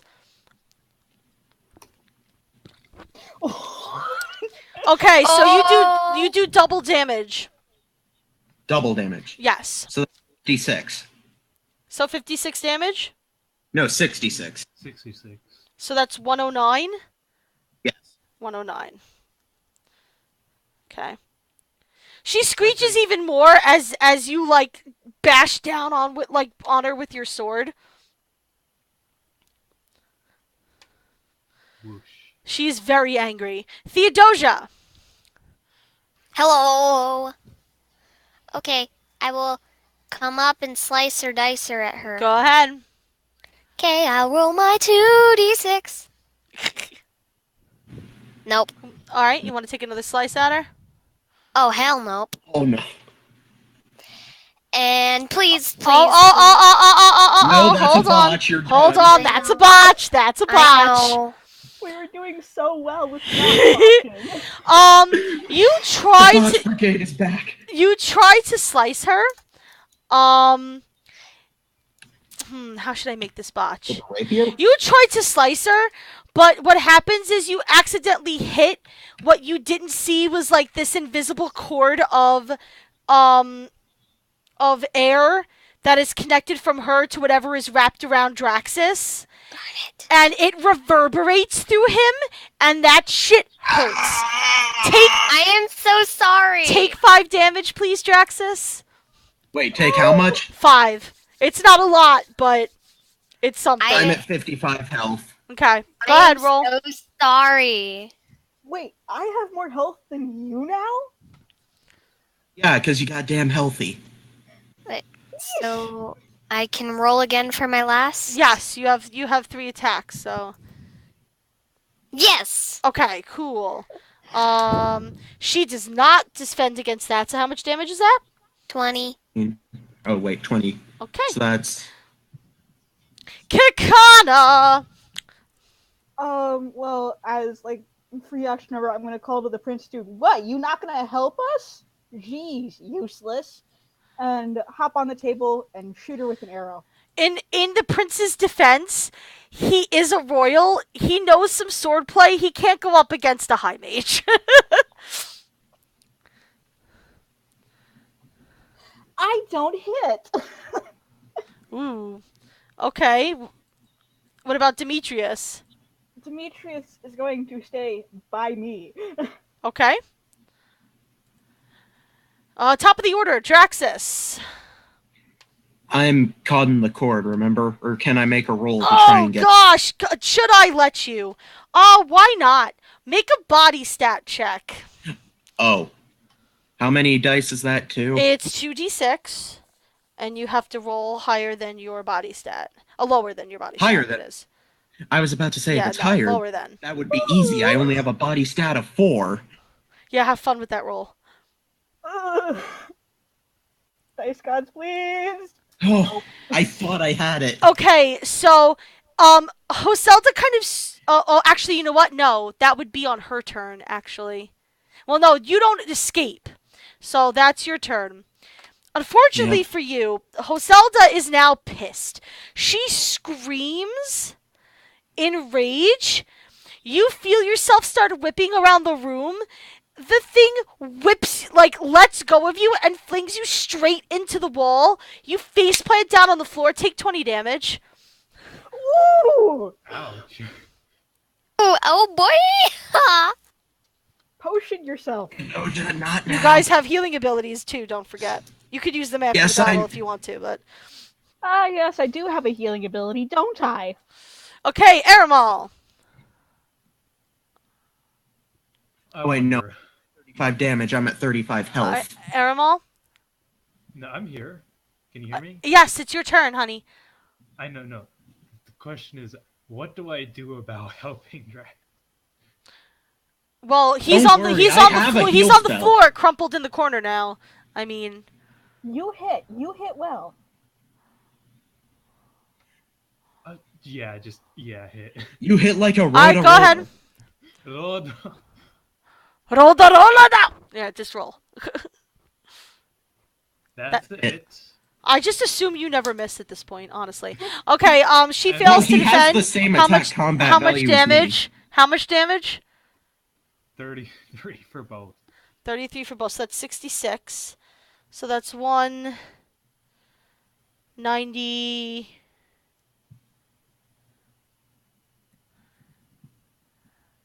That's 195. 195. Okay. Theodosia. Hi, sorry. Same thing. Okay, go ahead. Okay, I roll a 2d6. Yay! Okay. Okay. Ooh. Crit. Okay. That scares me. Well, you rolled one. Hold on. You rolled one attack. One attack at a time. We have to resolve each attack in turn. Sorry. You go to slice at her. She dodges out of the way. Okay. She, in fact, Oh, yeah, I'll just leave it at that. She dodges out of the way. I was going to have you miss your next attack for that. Unfortunately, you crit. So roll a d6 for damage. Just a d6? Mm-hmm. 1d6. A 1d6. Okay. Yep, 1d6. Okay, so you do double damage, so that's 40. Okay. So that should be 235. Okay. Okay, triple damage doesn't take place until 4 and 5. Correct. And then 6 damage. When you roll a 6, it's either quadruple damage or just a knockout because that's fucking ridiculous. Kakana. Wait, doesn't So Theo wait. have another attack? She rolled 2. She hit the first one, she dodged, and then her second one was a crit. Oh, that's right. You have a third one. I forgot. So wait, sorry. hold on. So Oh that's no! Let Theodosia 40 take her damage. third. Let Theodosia take her third turn. Go ahead. Yeah. Okay. She fails to defend that one, so that's another 20. So that's 255 damage she's at. Yep. Okay, Kakana. In game, gonna call out to Draxus. You okay over there? Can you heal yourself? I can heal myself. Just worry about taking her down. You know what? The prince is going over to you. Hey! I yell to the prince. Hey, shit! You're being useful. Good for you. Don't mock the prince, Shelties! Can you tell Kick doesn't like royalty? Okay, go ahead. And then I Secretly, hit Kick her is royalty. with an arrow, and I hit. Okay. 30 damage if she doesn't. She So wait, does just a not normal dodge, arrow? so that's 285. And again, Demetrius staying by me. Okay. Top of the So wait, order, that was a normal arrow? Draxus. That was a normal arrow. I sort Alright, of stumble to my... the prince kind of runs over and helps you stand up. Are With you his okay? help, I sort of... Are you okay? I'm fine. He is not a thought. Is there a TV or something on in somebody's... Yes, Theodosia. It's Theo. That's weird. It should be off. Sorry. It's okay. Go ahead. So, after the prince helps me up to my feet, I cast my healing wind. Okay. So you go ahead, calculate your damage and heal yourself. It's 45, so I am fully healed. Okay, great. Hoselda. I should probably. But I forget. How much energy did we say that takes away? How much per level? It's 4 EP per level. I made it. Okay, so I'm at 72 energy. Yeah, you can count your stuff because the numbers mean nothing to me because I don't have your character sheets in front of me, unfortunately. I should probably whip out the other one. Okay, this should be fun. I don't like that statement, Gina. I don't like that statement either. I just got flung across a room for 20 damage. That's why I stay far away from Yeah, that really sucks, doesn't it? You know what else really sucks? Probably my dice rolls. Let's see. Son of a bitch. You know, I hate everything. She raises her hands and she looks like she's going to cast something, but it kind of sputters in her hand and she kind of like rubs at her eyes. I'm sorry, what? That was a I'm just spell. that's her inner monologue. I'm sorry, what? That was me trying to cast a really painful spell and failing with dice rolls. Aramal! Hello. Let's just continue to rack on the damage, please. Okay.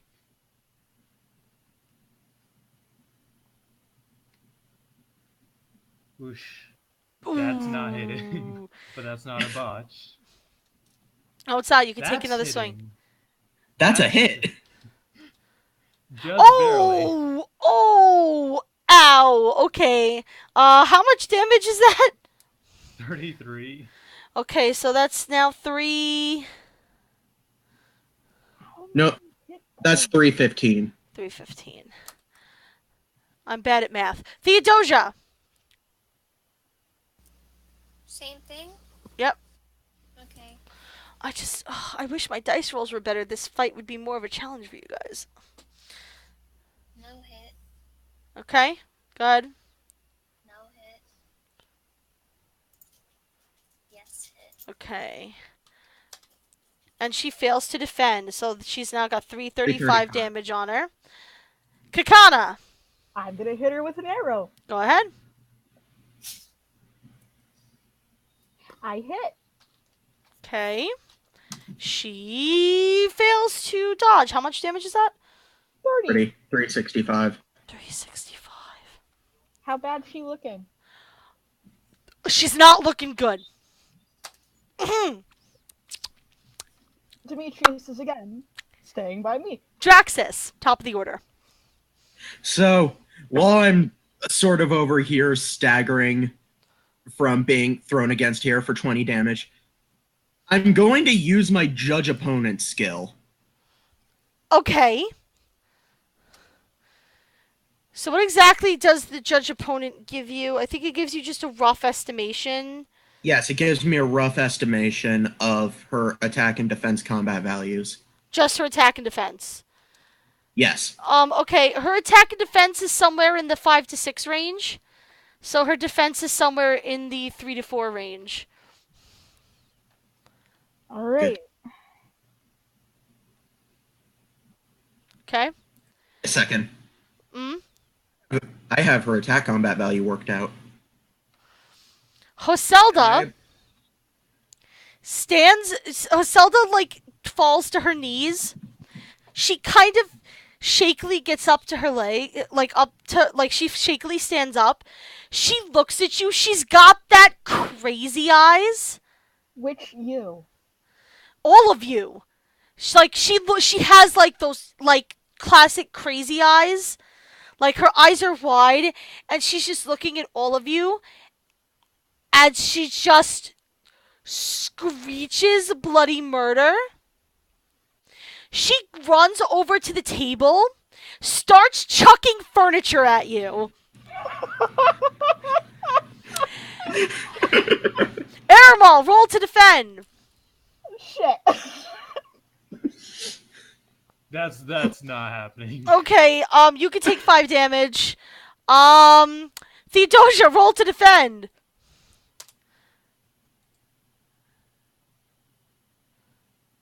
Okay, you can take 5 damage. Kakana, roll to defend.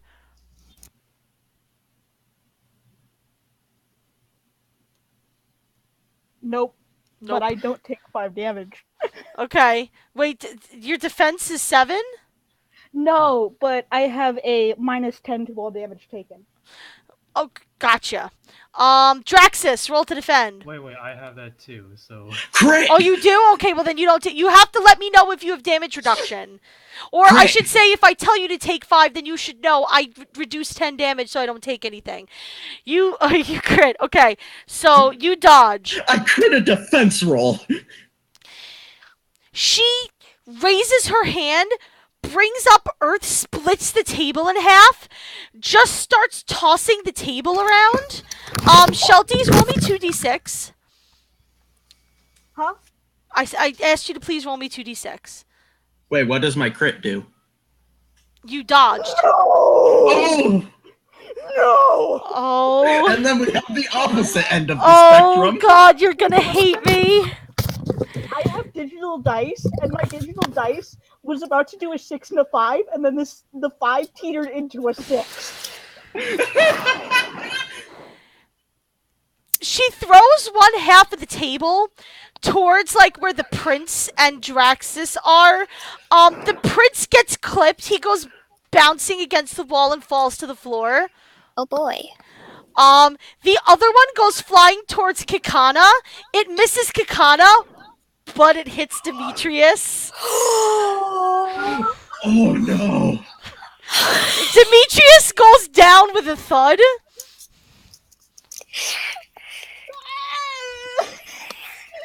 No! Shelf, Okay, that is okay. not the sound of rage. So You know the I sound of I rage. assume you go over and pick up the. I don't just go over, I run. Okay, you run over and throw the half of a table off of Demetrius. He's very much alive. His wing is damaged though. He's hurt. Just pet him. It's okay, buddy. It's okay. It's okay. He kind of makes a sad cawing sound. And I just look at the bitch and just say, "You're dead."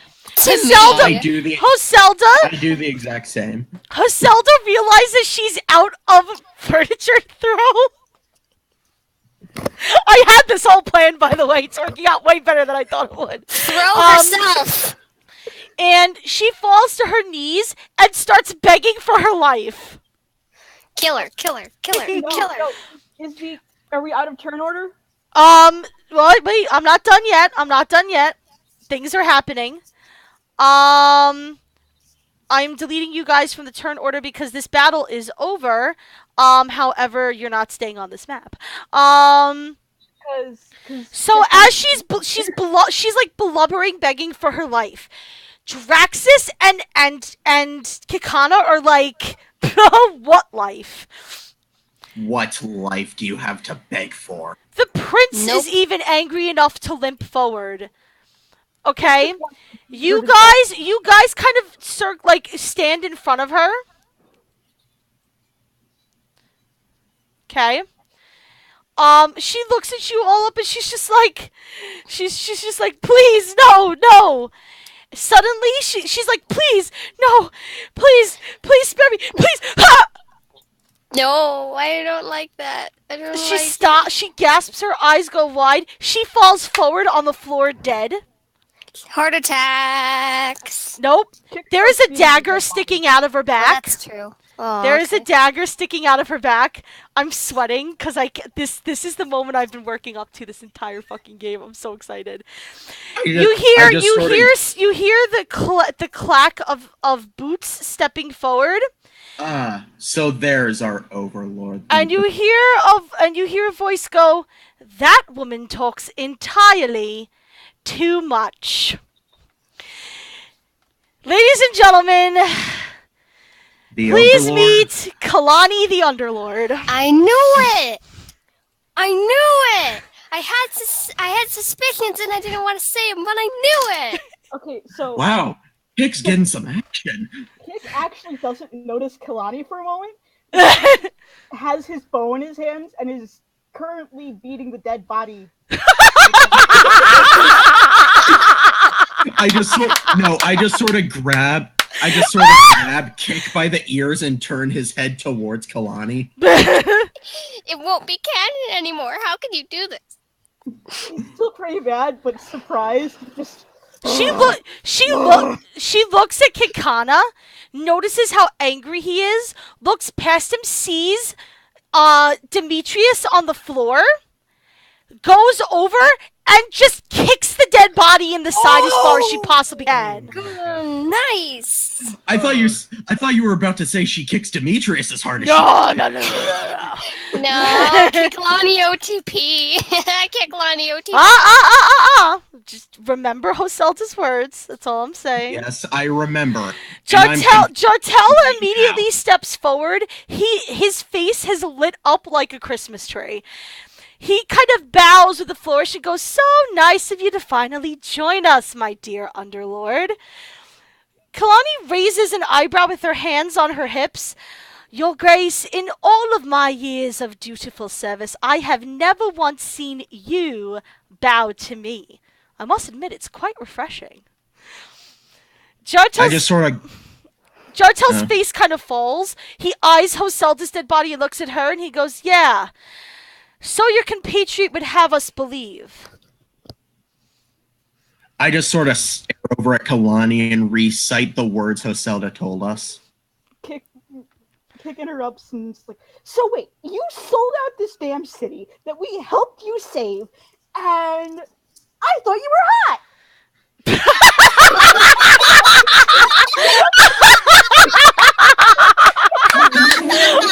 Oh my god! Oh man!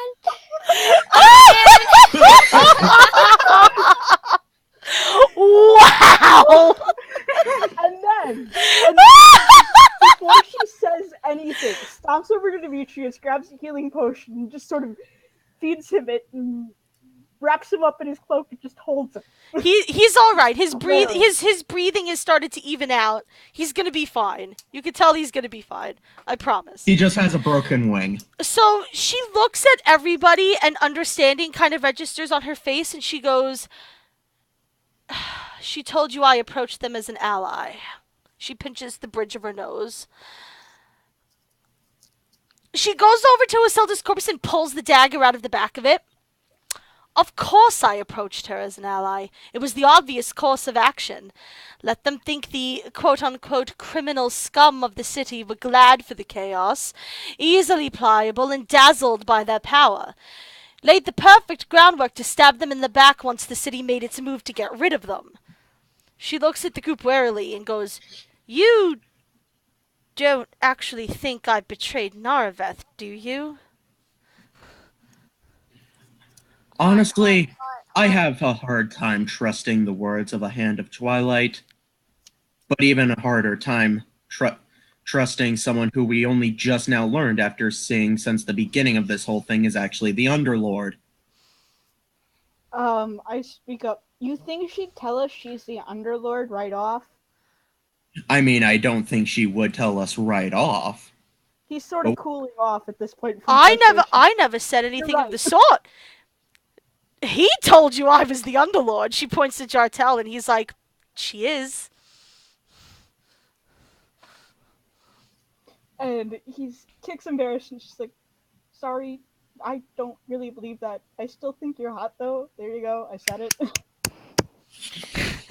She looks at It Kikana. only took until the final session. She looks at Kikana. She looks at Kikana, and her eyes kind of soften, and this look of guilt spreads over her face, and she just goes, Hot. "I had to keep my identity a secret." He raises a hand. I just sort of Whoa, look whoa, over to whoa, her. whoa! Let Kikana speak. Oh. Raises a hand. Fair enough. I can respect keeping that identity a secret. A lot of people would want your head. Every I just sort of- relationship.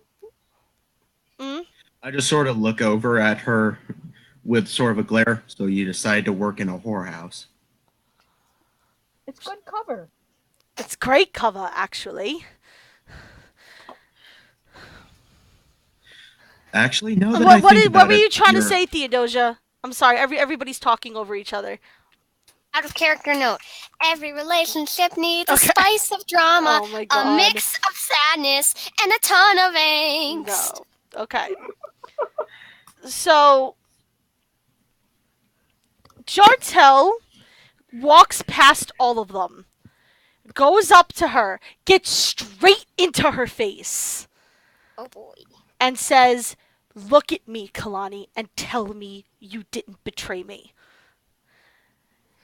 She just kind of looks at him with her eyes completely dead serious and goes, "Never on my life. Never."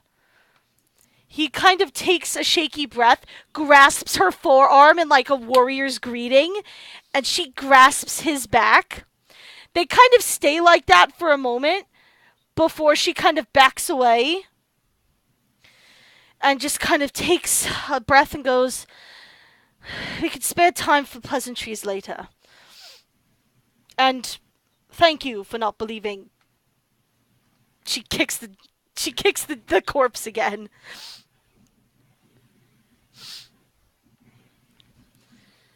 So In I fa- guess this screws Kicksplit of buying her and taking her away with him. You kept saying that, and I was like, "Oh, she's gonna be so upset." Oh, she's gonna be so sad. I played with the idea of making this. Just quick side note. I don't mean to derail stuff, but I played with the idea of making the old lady that she gave the kid to the Underlord, so that you could buy Kalani's freedom. But You offhanded mentioned that to me. Actually, no. That was when we were talking about the orphanage. So I- yeah, so Jartel kind of nods at her and goes, "Right, pleasantries later. We need to find my father." Kalani's face immediately freezes. "Your Grace, I just sort of groan. He's dead, isn't he? the king, It's way The- to ruin the moment, man. the life, the No, just very silently. Sorry. the life, the vivaciousness of Jartel immediately leaves his body, save for his fingers that ball into fists. And he goes, "When? How?" She takes a deep breath and goes, "From what I was told, he was disposed of when they first secured the throne room. They put him in one of the dungeon cells. I confirmed it for myself with my own eyes." She reaches into a pouch that's on her belt and hands him an amulet. "This was all I was able to recover from his body without them seeing. I'm so sorry." He just kind of shakes his head. "Not as sorry as the hand is going to be when we're through with them." I just sort of walk over to Jartel and grab him by the shoulder and look him dead in the eye. "Listen, Jartel, you have two choices at this moment. Inform everyone outside, or come with us and help take down Brazel." He puts the amulet over his head, takes a breath, and goes, "Well, I suppose I'm the king of Nareveth now." He kind of takes a moment to let that sink in. "You know, normally these things come with boring, stuffy ceremonies, but I doubt the royal advisors will argue with me at the moment." He stops and turns to Kalani. "Are the advisors even alive?" She kind of has a moment where she just looks at him like, "Are you really asking me this question?" She goes, Mostly, yes. They're in the dungeon as well. They've been cared for, not well, but enough to keep them alive. I think Brazel was planning on getting political information out of them." That makes Jartel's expression turns dark. "So he could take over the other cities in Mastria, maybe."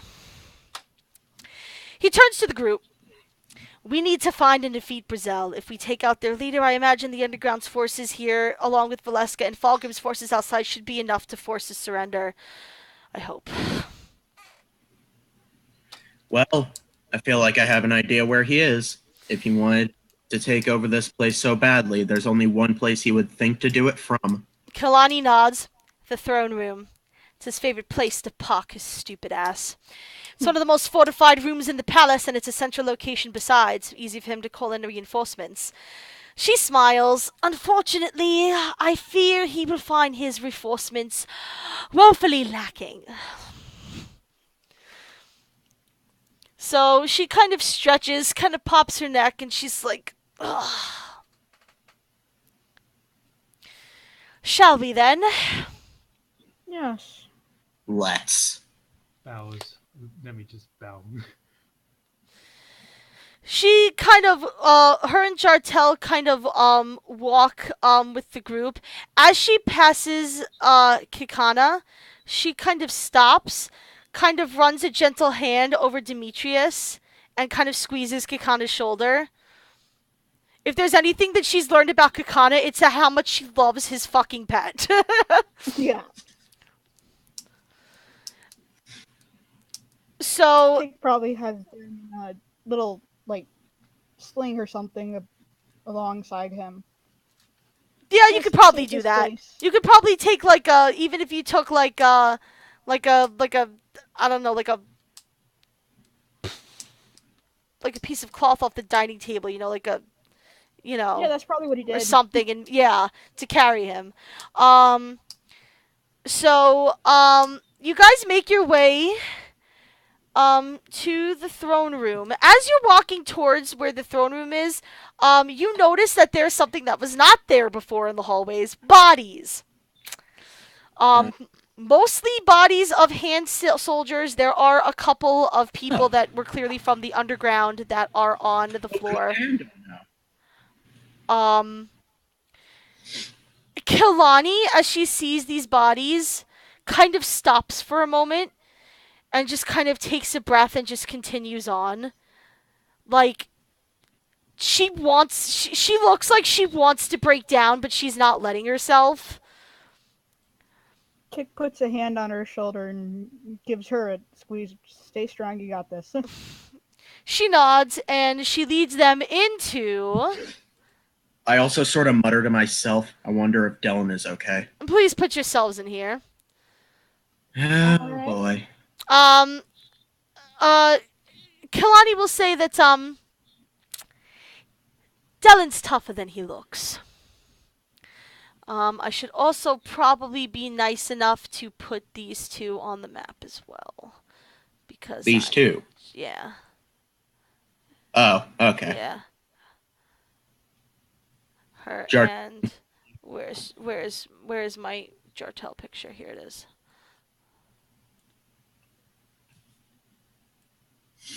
Okay. So, as you enter the throne room, it is lined with ornate pillars. The floor is stonework, much like the rest of the castle. However, there is a lush red carpet leading up to a raised dais that is flanked either side by fireplaces, and has two plush chairs in it, one for the king and one for the late queen. Who died in plot creation, R.I.P. in pieces. And as you walk in, you notice that on one of the thrones sits Brizel, a gigantic war axe resting in his hand. He raises an eyebrow at the sight of you guys and looks towards Kalani. Really, Kalani? And after you showed such promise? She sneers at him. Don't tell me you didn't see this coming. Oh, I had my suspicions, of course. I'm simply remorse to see that I will have to kill you after all. He could have made good use of you. He. I've been hearing mention of this he a lot. It's the pronoun name. Any way you could tell us who this he is? Brizel kind of gives a dark chuckle. Shark duckle. Dark chuckle. He goes, why, Twilight, of course. Jartel and Kilani's, jaws are on the floor. He just kind of smiles and goes, I'm not surprised at the shock on your faces. Many hear our name and think of it as a simple moniker to strike fear into the hearts of our enemies. Few are smart enough to realize that Twilight is not an ideal or an image. He's a god. Our god. Oh, I was fucking right. Third deity, you were right. Y'all were right. Two of my guesses were right. Third deity, you were right. It might not be as simple as that. So he says, yes, he's our god. He stands, kind of using his gigantic war axe to kind of prop himself up dramatically. I tire of this, to be perfectly honest with you. I will kill all of you personally. He pulls his axe up and snarls at you. I don't care anymore if I'm bidden to wait. You are too dangerous to let live. And with a roar, he charges at you. Roll initiative. Initiative. Hold on. Let's see. Yay, time for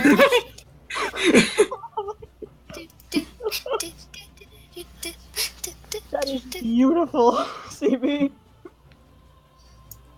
What? Charge, that is perfect.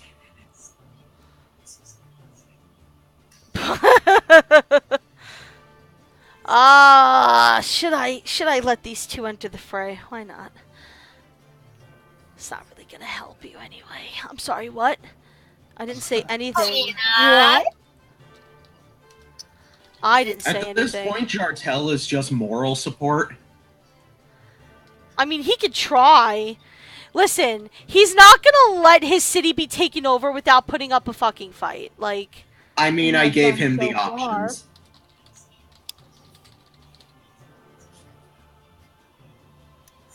oh shit, I need to get get that done too. Okay.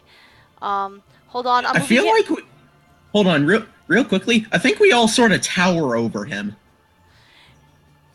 I know this is just You know what? Fucking fine, okay? You really want to get into my face about it? I'm just saying. He looks like a shitty salamander. He looks like It the was guard. just a dragon I found. Suck a dick, alright? No, I will never. Okay. Sorry, there's only one that I'll do that Oh to. god, I can't wait for this. Oh, I can't wait for this. I'm very excited Wait. about it. How would you be? Oh, never mind. Okay. He stands up. Actually, you know what I should do? I should roll initiative for him. Giving me a spook. Oh, man. Alright, go ahead, roll initiative. Okay, we roll initiative. I got a 14. Okay. Okay. That's 10. Draxus has got a 14. Let him go first. Because I'm mean. Theodosia?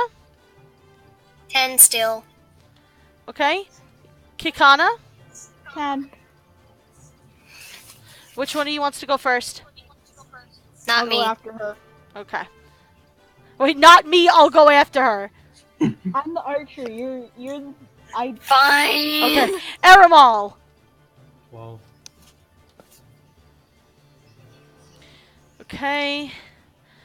I didn't really plan on throwing these guys in, so I'll just come up with a thing. On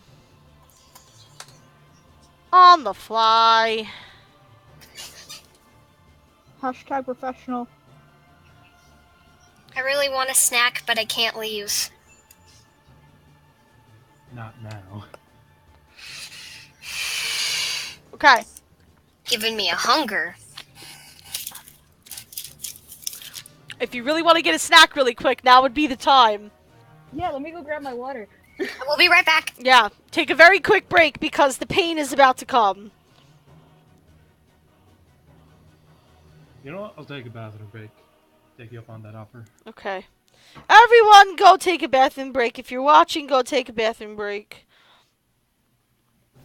If you're not watching, you're not hearing me, but also go take a bathroom break.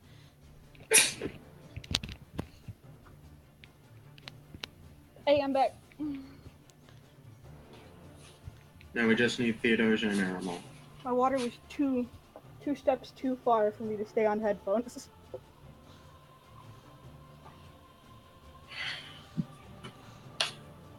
Actually, I'm gonna get a drink real quick. Okay. I already have my drink, luckily.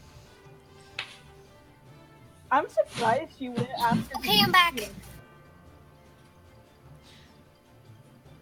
Okay, you're back, Aramal, you're still here? Or no, Aramal went to the restroom, I think. Gina, I'm surprised you went after Demetrius. You botched! I botched. Like, I really didn't want to do it, but I'm like, what can I do to really make her suffer for the botch? And I was like, oh! I mean...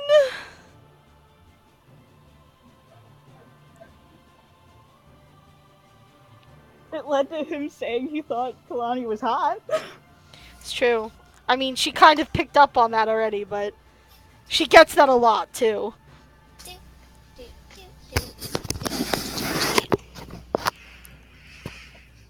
Does she get a lot from someone who she cares for?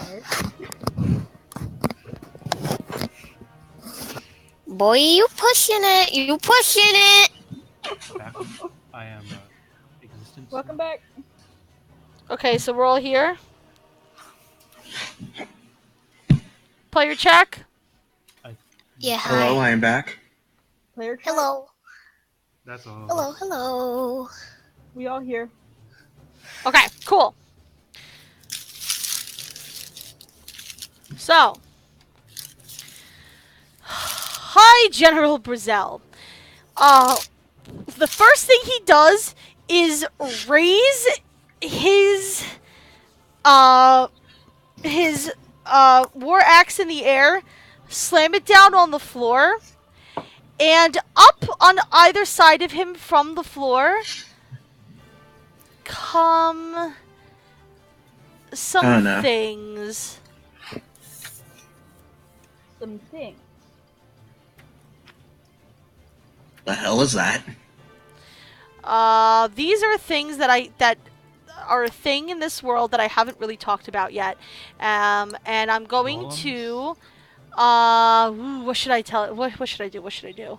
Um You're giving me a worry. I could make you roll. You know what? Everybody but Aramal roll for this. Everybody but Give me Aramal. 2d6. Yes, cuz Aramal knows what these are. Okay. 4. Okay. All right. So I would say Aramal's definitely going to know the most about these. These are creatures called ashlings. They are native to the fuck. This is so terrible of me. They are related to they are native to Nadaka, which is where the Drakar are from. They are creatures made of pure ash, and are born via fire magic out of volcanoes.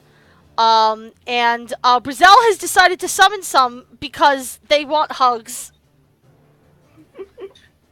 I just Nice. look over towards Aramal. Can you do that?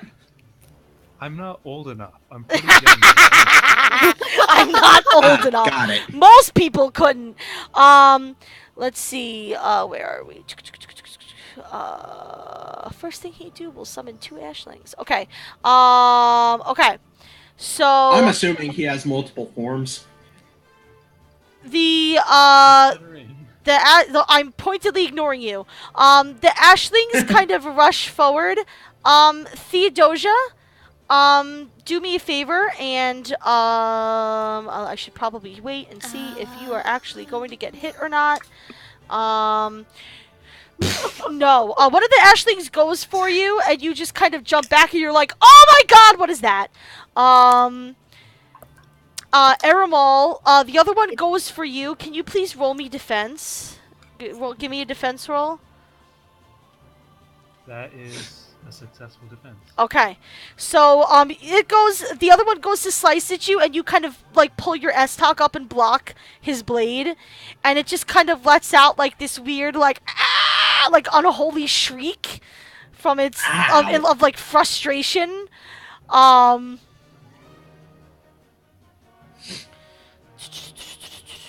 Okay. Draxus, Yes. it is your turn, my dear. Yes, it is. Okay. So I charge directly at Brazel Mm-hmm. and sort of take out his arm so that way it makes him harder to use his axe. So you have the thing that gets rid of your, Penalty on trick. I have precise stroke, yes. yeah. Okay. So, 2d6. Hit. Okay. So that is 38 damage That if sucks he does for not defend. that sucks for him. No, he rolled an 11. How much damage is that? That is 38. Okay. Beautiful. Okay. As you kind of get him, he growls and his arm is kind of limping a little bit, but this guy is like huge, and he's so incredibly strong that he's able to kind of like use his other arm to like make up for it a little bit and still heft the axe, like he's about to cleave your fucking skull open. Aramal. Okay. I grab the ashling and throw it at prison. Throw it. Yes. Okay, go ahead and roll. You guys never cease to amaze me, really. I don't know Did why. you do any cool dragon roaring or something? I do say you are my opponent or something more verbose than that, but Something more verbose. I adore you so much. You guys are amazing. I can't think of the words right now.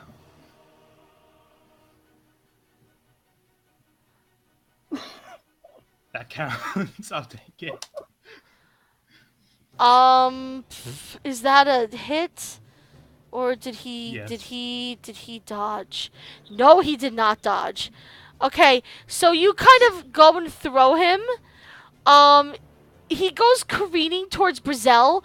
Brazel sees him coming blocks with his axe, and as the ashling hits the axe, it just disintegrates into ash. Oh, wait, so these things are acting sort of like followers, like Demetrius is for Kakana. I am just now realizing this. Jartel, Jartel kind of goes up to this ashling and pulls this way too ornate sword off of his belt and tries to slash at him. But the thing blocks out, dodges out of the way, and he misses. He's not a warrior, guys. He's a royal. Oh, that's right. You have your multiple attacks. I'm sorry. Go ahead. You could grab the other one if you want. No, Pretend Jartel's turn didn't happen. Shh. no.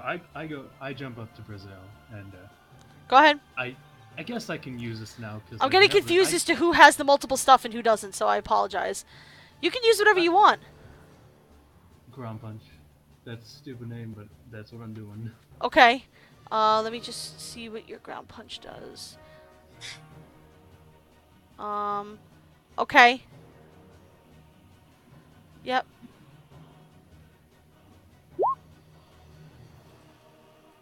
That's a hit. Okay. Okay, I got it. Okay, you go body hit him, and, like, as you go to ground punch him, he just, like, what exactly is, did we talk about exactly what the ground punch is? It's you punching, like, earth up, right? Yeah, it's like Yeah. knockdown. So as the earth comes up behind him, he just kind of growls and jumps over it and dodges out of the way. It's so nice to actually fucking land an attack for land a defense for once. Jesus Christ, my rolls are awful. I sort of snarl at him. Let's do that. He snarls back. He's like, "Hey, bro, what's up, dragon, bro?" Like he's ready to go. All right, Did that really Theodosia. just happen, bro? Do you want to go do karate in the garage? Go ahead, Theodosia. Just Okay. sizing each other up. This one, the one right in front of me. That one. I want to murder it. Okay, murder the ashling. Go ahead. 2d6 roll. Not a hit. 2d6 roll. Not a hit. 2d6 roll. A hit. Okay. Wait, don't you have weapon mastery and rapiers? No, I don't think so. Oh. Okay, then. He fails to dodge. As you slice through him, he crumbles into ash. Yes! Kikana? So those things are like a one-hit wonder. Good to know. I'm going to shoot an arrow. Okay, go ahead.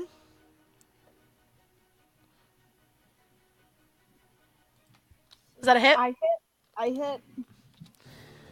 Beautiful. How much damage do you do? 30. Okay, you kind of get him, like, in the shoulder, and he growls at you. He's just like, how fucking dare you? Also, wait, did Aramal land a damaging hit? Aramal No. didn't land the hit. Okay. Wait. He threw the ashling and then charged at him, but he dodged. Okay, so Brazil is currently at 68 damage. Yes. We're gonna have a little bit of a disparity because I'm counting down. Because I didn't really want to go crazy with addition because he has a lot of HP. I'm more keeping this for the people who haven't been keeping track. So for all of her kind of slinky, hip swaying provocativeness, Kilani is just as smooth on the battlefield as she is in the bedroom. She kind of moves forward. I'm drinking something. Don't make me spit it out. Shut on up. the computer. Shut up. I'm not talking about Amari. She kind of leaps forward at Brazel. She like like daggers just like appear in her hands. Like you don't want to know where she pulled them out from, and she just goes to Slider. attack him. Kick's watching. I'm sure he is. Unfortunately, he sees her coming and kind of like swipes her away and kind of knocks her back a bit. I don't know if she's taking damage. Does it look like she's taking damage, Gina? Well, she attacked him. Yeah, if it's between two GM controlled, we can't keep track of that. Well, also, she attacked him. I mean, you haven't Yeah. seen any abilities yet that cause damage if you fail to if you fail to defend, you cause damage to the person that tried to hit you. You haven't seen anything like that before. Well, I'm talking about the swipe away. Would that have dealt Well, damage? that was him. That was him fending off the attack. I mean, she doesn't Okay. look hurt. He just, he pushed her away. He kind of glares at her. Twilight does not suffer fools or betrayers. He rushes forward at her with his axe.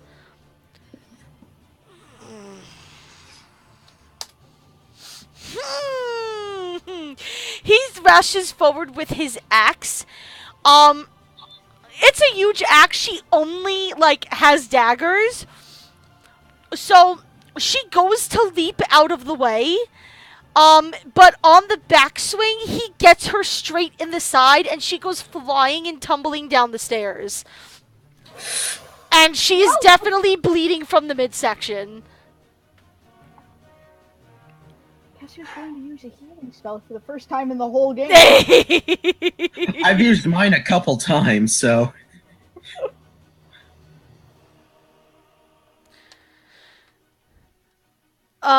Okay, correct. I did that. I triggered that. Okay. Jaxus. Okay. So... I'm going to use my Razor Wind. Okay. Let me just bring up And- the Razor Wind Draxus. Just so I have it in my mind what Razor Wind does. Okay. Yeah, it does 15 damage. And... I don't really know if me being specific can do this, but I'm aiming to sort of drag his giant battle axe out of his hands with it. Well, I know. so you're trying to hit his hand to knock it out? Yeah. Okay. Because he's only using one hand to grab that. Well, it's a gigantic war axe. He has it on both hands. He's swinging it with both hands. No, remember, I made it so that way he can Well, only you use hurt one of arm. his arms, but he's still holding it with two hands. One shot to the arm is not going to incapacitate his entire arm. True. Still, Razor Wind. Go ahead. That's a miss because I only have -2 to my melee. Okay. Aramal. So, is he in the air or something? What? Is he in the air? Did you ask? Yeah, I heard something about him being in the air, so... No, he's still standing on solid ground. Okay. Let's try the ground punch again. Okay. There we go. Ooh. You try the ground punch again, but he just kind of jumps down and dodges again.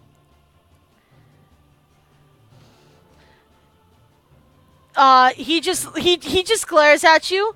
Clever tricks, little whelp, but you'll have to do better to defeat me! Well, extra attack. Yeah, backwards jumping,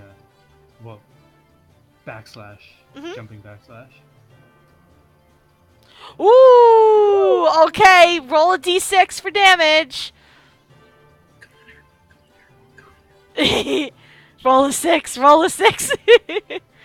That's Oh a my 2. God. That's a Okay, double. so that's double damage. So how much damage do you deal? So that's 66. Watch your words. Kin. Okay. So, alright, so he grunts and just and like his eyes look like they like breathe fire at you. Like he's pissed. Unfortunately, you know who else is pissed? This guy right over here.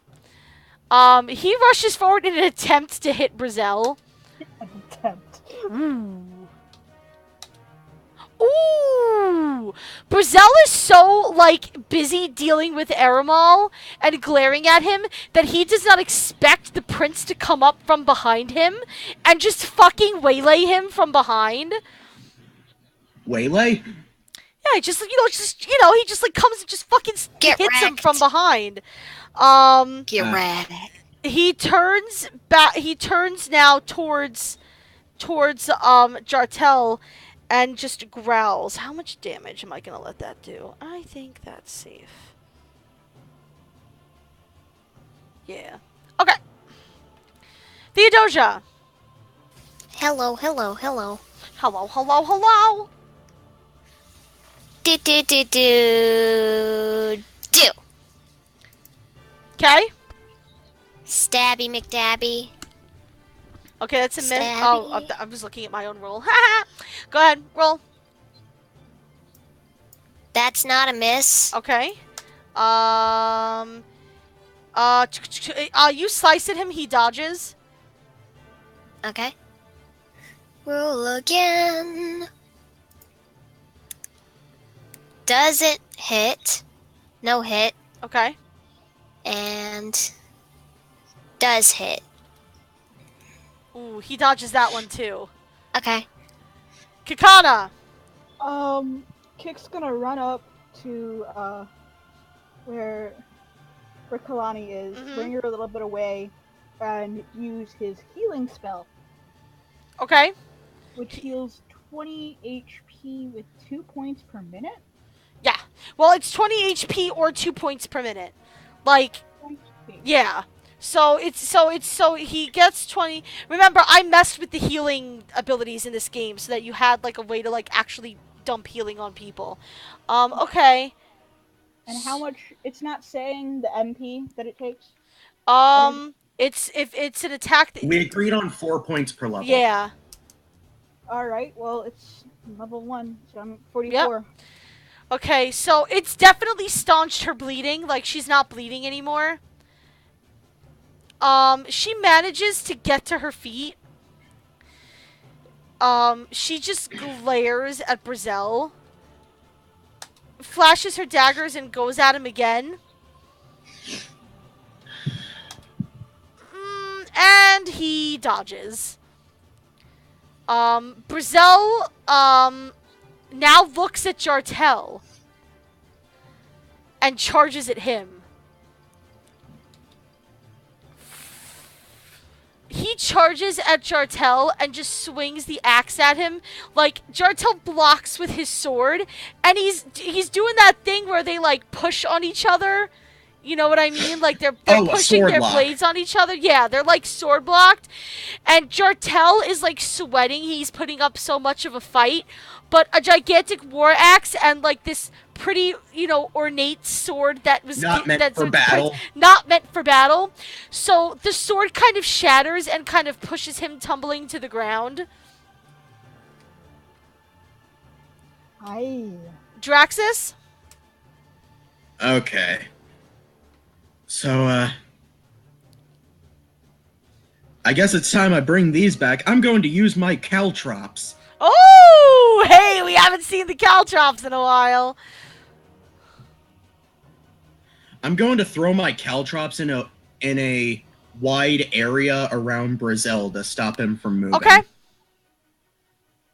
That is a hit. Okay. Alrighty, so he sees you throwing caltrops and he's like... Like he looks dumbfounded only because of all of the things he expected out of you guys. He didn't expect you to throw fucking caltrops on the floor. Like, how much damage did they do again, by the way? 15. 15. That's if you step on them, right? Or did we have? Yes. Did we come up with, yeah. Well, it's 15, but it acts as a trap. Right. It's a trap, right. Alright. So he growls. He goes to, like, you throw them. He didn't realize that you were doing it first. He goes to step towards you. And he just, like, growls. And now he's got, like, caltrops stuck in his fucking foot. Like, how dare you? He's a 149 confirmed damage. Aramal? Hey, Gina. Yes? Can I yell at Jartel to run outside and grab a sword? From a dead body? On your turn, you can. Alright. Technically. Aramal.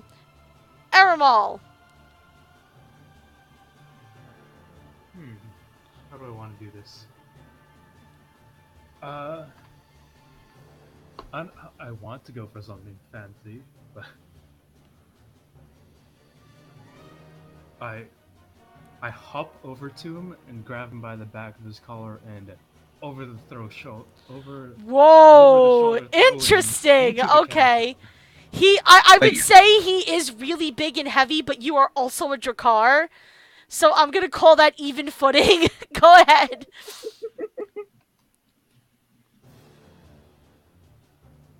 Yes. Oh my, that's disgusting that you roll a 9 and that's a hit. Ooh! So, you know, again, he is so preoccupied with Jartel that you pick him up. Do you have an ability for this?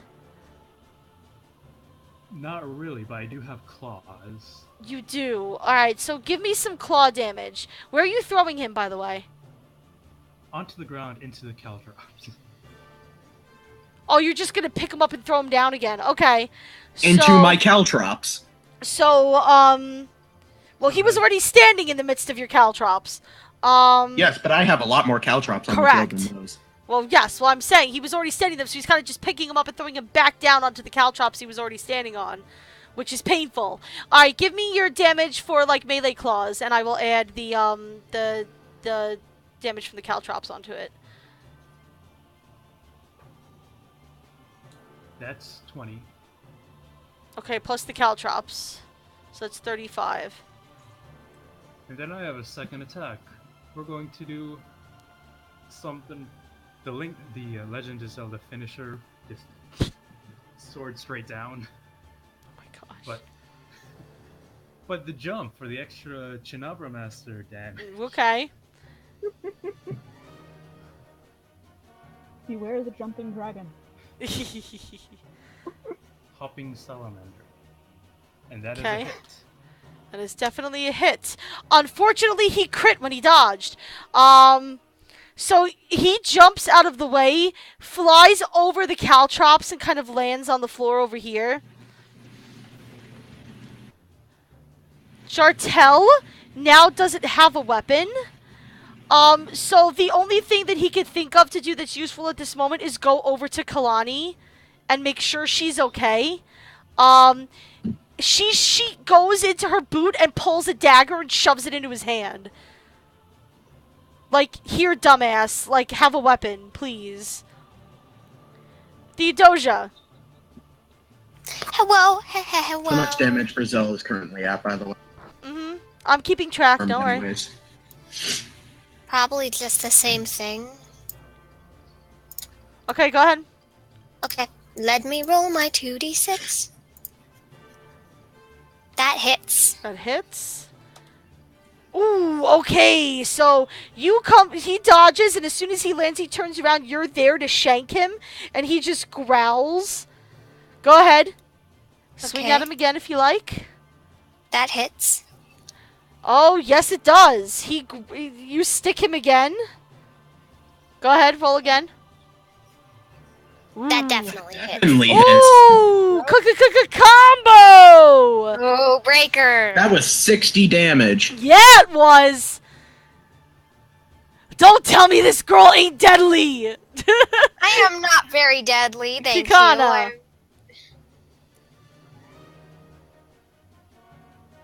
I think you're way off on your damage count, dude. That's plus 60. I think the only reason you think I'm off is because of the damage Jartel added, but you can't tell us that. Correct. I mean, feel free to tell us that. Do I want to tell you guys that? Should I tell you guys that? Yeah. Yeah, I guess in a normal game you would get a damage count. He's taken 264 damage so far. So Jartel did 20 damage. Correct.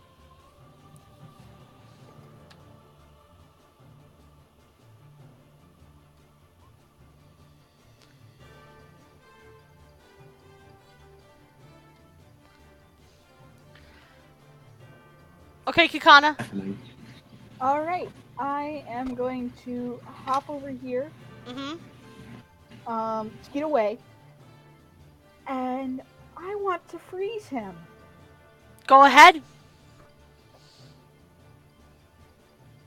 Shit. I don't freeze him. Well, that sucks, doesn't it? Kilani! You're down to 3 ice arrows. I know I'm down to 3 ice arrows. Kilani charges at him. Oh god. She charges at him and kind of like ducks, like gets at him with her dagger. She does 10 damage.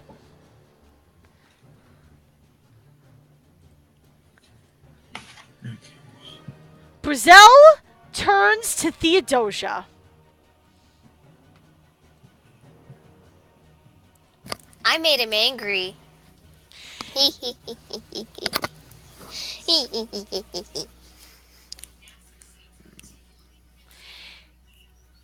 looks at you and grins. He backs up, grabs the pillar, pulls it out of the floor, and chucks it at you. Goodbye, I am dead. Unfortunately for him, it lands somewhere behind you because you managed to dodge it. Oh, sweet, thank Lordy. He missed by 1. You were very close. Don't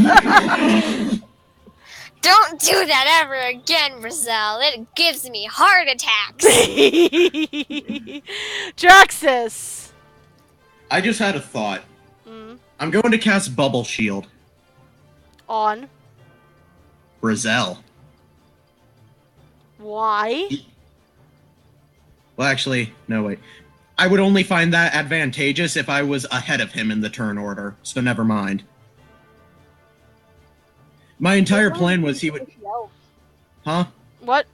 The 2 squishy elves. Well, my entire plan was to set around him so he'd have to waste a turn trying to break out of it. Take your turn.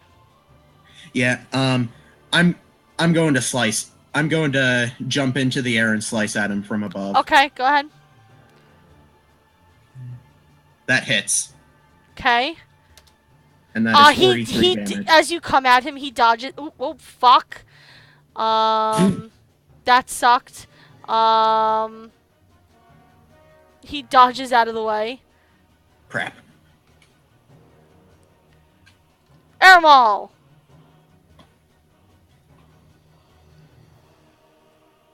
Your opponent is me.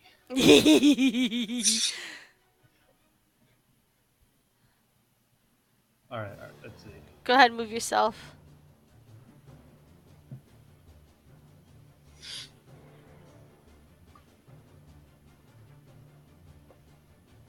I've been having more luck hitting with the sword, so I'm just going to do the usual approach.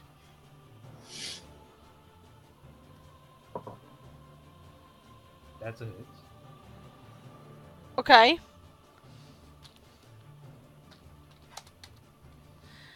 He dodges.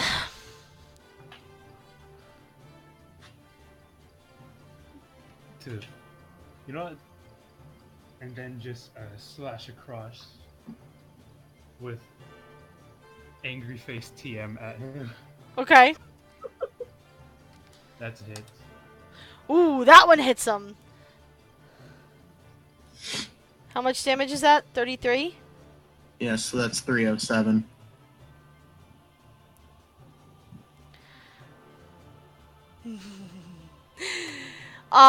Jartel, um, hmm.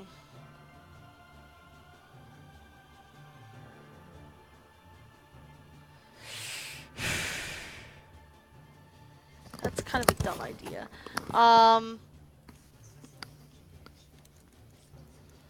Jartel's gonna attempt to get all up in this business, why not? Ooh. And Brazel dodges and laughs at him for how pathetic that excuse of an attack was. Theodosia! Same thing? Alright, go ahead, roll. Okay, give me 1 sec. I have to move it. Mm-hmm. Okay, 2d6. I love that you guys are like dancing all around this throne room. It's great. Is that a Dad. Nope, hit misses. Okay. That hits. Okay, ooh, no, he does not dodge that. Okay. And again. Hold on. I'm making him take damage. Okay, go ahead. And that misses. Okay. He's at 327. Kikana?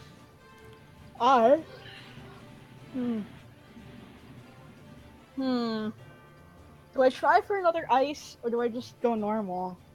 Make a choice.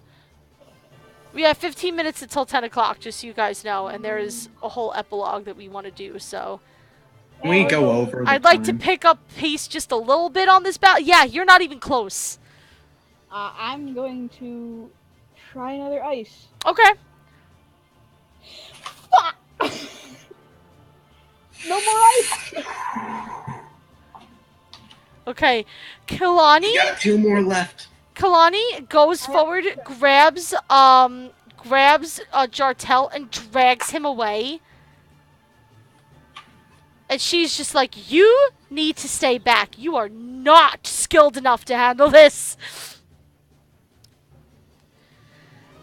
Brazel looks at you guys and realizes that you're kind of starting to get the upper hand and just, like, lets out an absolute monstrous roar and thrusts his arms out.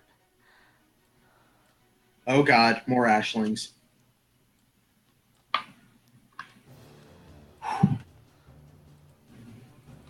Uh-oh.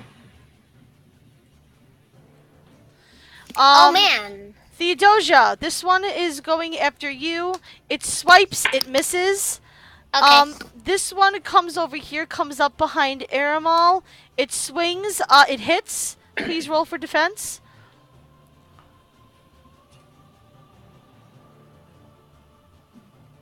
That is a defense.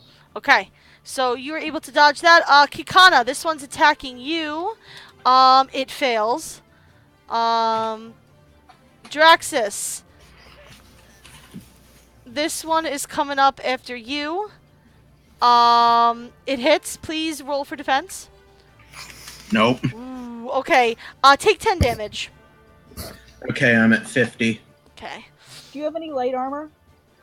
Actually, yes, I do. I take -2 damage. Make sure you keep an eye on your armor and anything else I am at 52. Okay.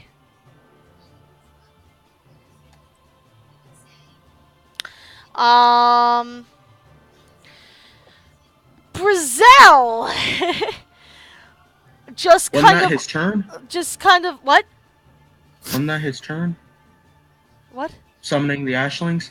Yeah, he summoned ashlings. He has multiple attacks. High General Brazel kind of Alright, so for the first time, Brazel does something that he has yet to do. He takes to the air. He kind of flies up in the middle of the room, looks at this unholy triumvirate of about to get fucked, Draxus, Aramal, and Theodosia. Raises his hand and Goodbye, me. Oh, and he blasts a large blast of fire in your faces. Let us defend one by one. Draxus. That is a defense. It is a defense. However, please keep in mind you have a penalty. I do? Yes, because you've already defended once this turn. Oh. Remember, typical, like, concurrent defenses, you get a +1, you get a +1, what's it called? Penalty each time you defend. Unless you have extra attacks. That's still a defense. Okay, cool. So you managed to kind of dodge out of the way. Theodosia, please roll defense. Okay, I rolled a defense. Oh. Oh. No, I dead. Goodbye, I'm dead. Well, you take 30 damage. I'm dead. Goodbye. Hello, goodbye, Are dead. you actually out of points? I don't think so. No, she has more HP than me. She's not dead. It feels like I'm dead, okay? Aramal, roll for defense. Heal yourself. You have a healing spell. Aramal, please roll for defense. Thank you. Okay. That's a defense. I'm safe. Okay, cool. Draxus. So, I sort of take up to the skies after him to try. And on my way up, I sheathe my dagger and let my sharp claws come out. Okay, go ahead. Roll. And I aim at his wings. Okay, roll. Also, we didn't put it on my character sheet for natural weapons. So, What do you mean? the Volucris have natural weapons. We didn't put that on my sheet, though. We didn't? No. No, the Volocris have flight and they have natural weapons too. Yeah, No, you they described them as they have flight and they have water magic. That's what they start with. and air mat. But you said they also have claw fingers, so now I'm They just do, confused. but in order to get the bonus, you need to take natural weapons. Is that a hit? Okay. Yes, it's still a hit. Okay. Ooh. Okay. How much damage is that? I don't really have anything that adds to it, so 8. Okay. He kind of growls at you. And his wing kind of falters. Aramal? Bless you. Thank you.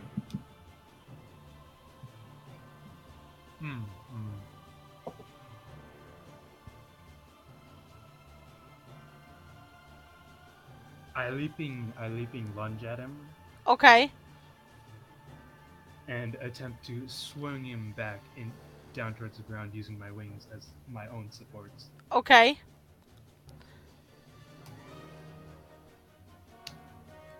That's a hit, at least on my end. Ooh, he manages to dodge that. He dodges out of the way. Second attack?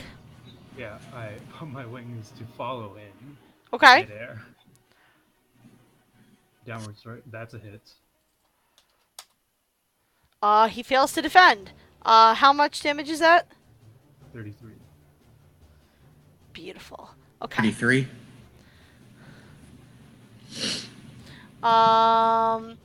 Okay. Jartel takes the dagger and goes at, this Ashling here. He pulls away from Kilani.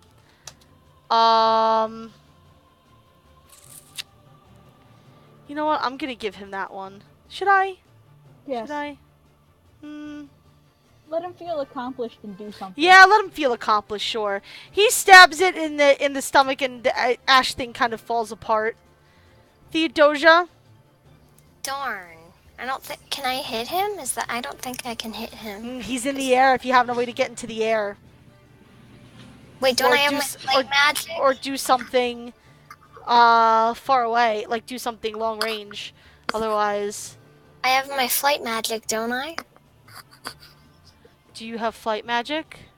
Yes, she does. Yeah, because of my wind magic. You have flight. You have the flight status of a bird. I mean, you can try and attack him. Yeah, okay. Can I fly up to him and do a stabber McDabber? Yeah. You're really just using wind to propel yourself. It's not, flight Yeah, per okay. se, but 2d6. Yes. That should hit. Yes. It he dodges. Okay. By the way, I he's can- pissed to see a fucking elf in the sky. He's like, what the fuck? Nani the fuck? Okay, roll again. 2d6.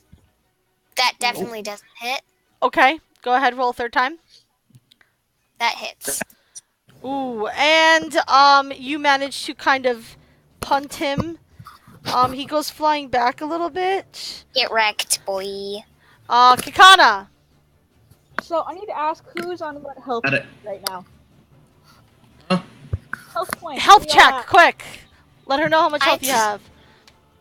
I am at full health because no one has actually been able to hit me for damage. No, I am at 55. You're at 55. Theo? Did I heal? Or no? No. Let me check. you Probably- didn't heal.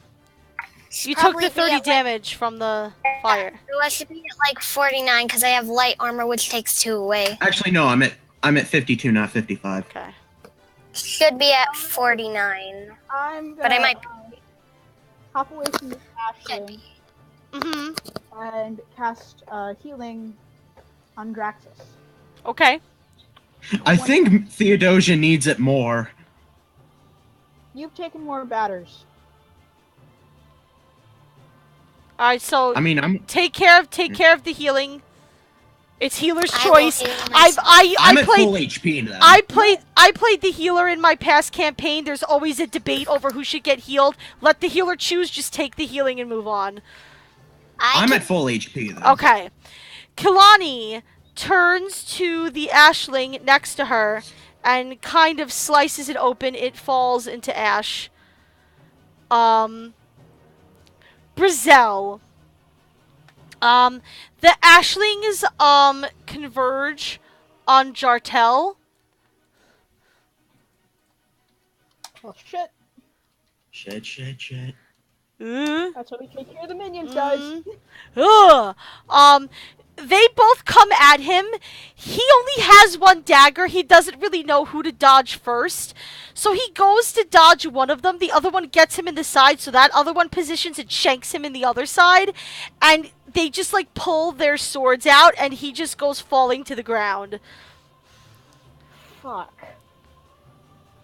He really doesn't know how to fight. He said he could fight. What? Brizel lands right here.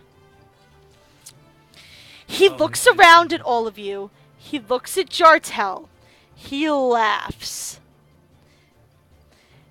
And his laugh starts turning kind of into pure rage. It's like a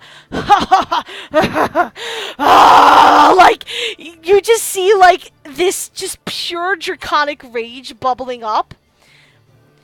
He throws his axe aside. I'm scared. Oh no. His wings Oh, no. extend with a snap, and with a monstrous scream, he turns into a dragon. I fucking know it. Oh man! Oh no! This is basically I a think- counter ulting. This is going to be a counter ult. Okay. When he does that, he goes up, shoots through the ceiling, and out of the palace. Crap. Well, Draxus? Meanie!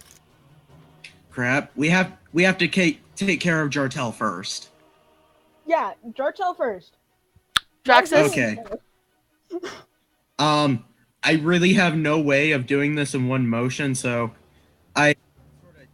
I take out this ashling right Okay, here. go ahead. Roll. That's a hit. Okay. I'm gonna give that one to you. He turns around just in time to watch you fucking shank him. Aramal. Is it time? Go ahead, you know you want to! You know you want to! I don't have a cheesy catchphrase, alright? No, do what Jake from American Dragon says. Dragon up. No. It's so Too cheesy. Trying to think of a pun, guys. Give me like 10 seconds. He needs to scale. Okay, I'm putting him. I'm putting him on the fucking map because y'all are just wasting time. You bet Clar believe it. Just trying to see No. if they're the same size. Yeah, that works, I guess. Okay. So that's one turn. Remember, you have 2 turns now, so... I grab our incapable of flight allies and shoot off after this. Ooh. Son of a gun. Ooh, okay. Horrified and scream. Okay. Are you grabbing all of them?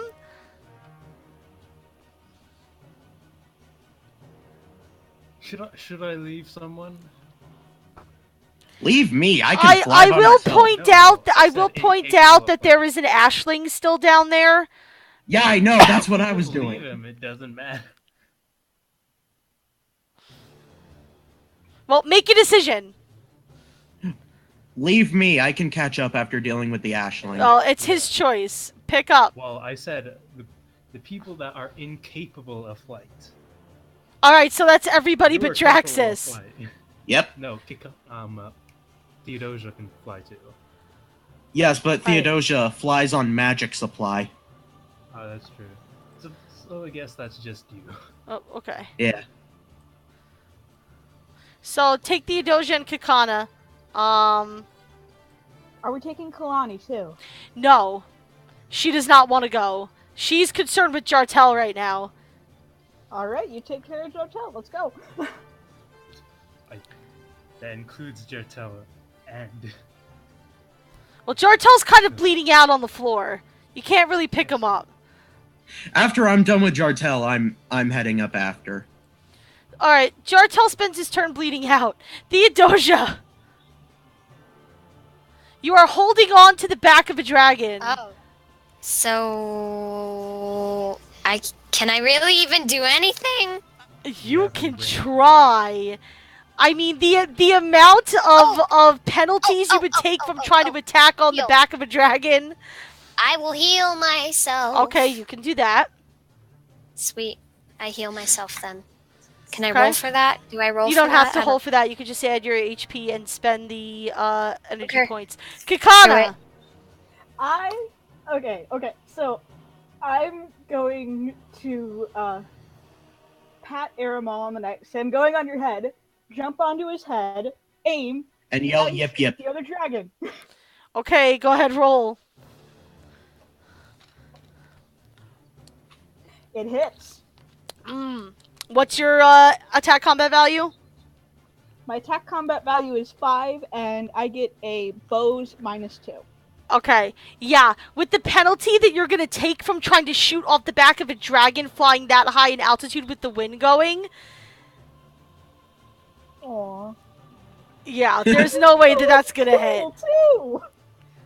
It would be kind of cool, except that I don't think you've ever ridden on the back of a dragon before. Kilani goes over to this Ashling. Ooh, and she tries to swing at it in anger and misses. Brizzell sees this big dragon with, like, this little, water witch and a pretty boy elf on its back. And he just kind of growls and goes straight down towards you. Ooh. Oh shit. Aramal, please roll to defend. whoosh. That's a Yeah, miss. no. What? That hurt. That's gonna hurt. Okay, so you didn't defend. Okay. So he comes straight down at you, and all of you go plummeting back into the throne room? the throne room in like a big fucked up pile. Screaming bloody Oh, murder. god damn it. God, I don't know how much damage to make you guys take, No! but it's a lot. Oh. So basically, I'm probably dead right now. Well, how much did your thing heal you by? No, wait. My thing Does heals that me count by as 40. unarmed defense? Does So that you're count? Yeah, fully healed. take 40 damage. Wait, so I'm just back to the same spot I was now. Yes. 30 Back damage. at 49.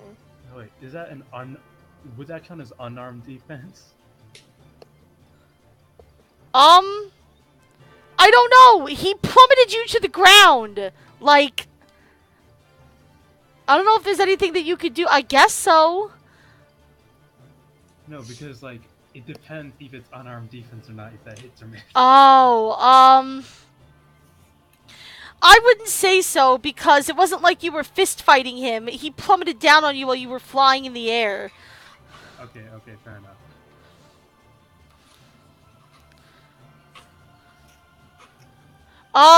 The impact of that, by the way, sends the kills the ashling. Like, Oh, good. there is now dust and rubble, like, all over the place. Okay, so as a minor action, I drop my 1 health potion with Kalani Mm-hmm. and tell her to get herself and Jartel out of there. Okay. And then I jump up onto Brazel's back and try to gouge a hole in his back. Okay, so in order to be able to really do that in the span of a turn, you would have to, like, drive-by potion her.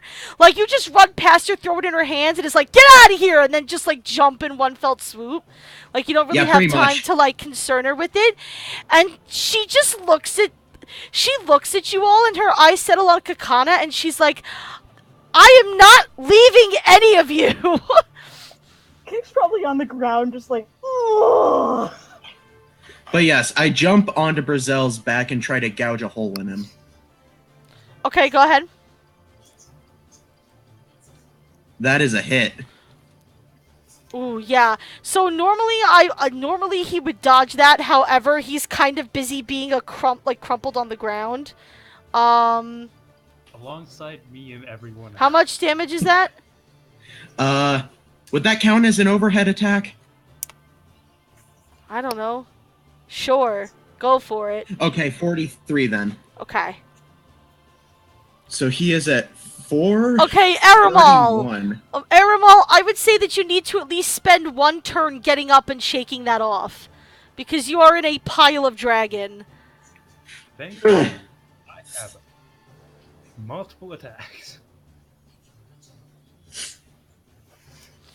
I would also point out, Draxus, that since you guys, took 40 damage when you fell, it's safe to assume that Brazel also took that 40 damage. Oh, okay. It was just a meteorite of a dragon. Meteorite of dragon. A meteorite of dragon and elf. Dragon and elf. Okay. pain. Well, there was a Dragon and spider elf. Alright, go ahead. Alright. Let's do that dragon punch, except technically it isn't a punch anymore. You could still kind of punch him, I guess. I don't know. Go ahead.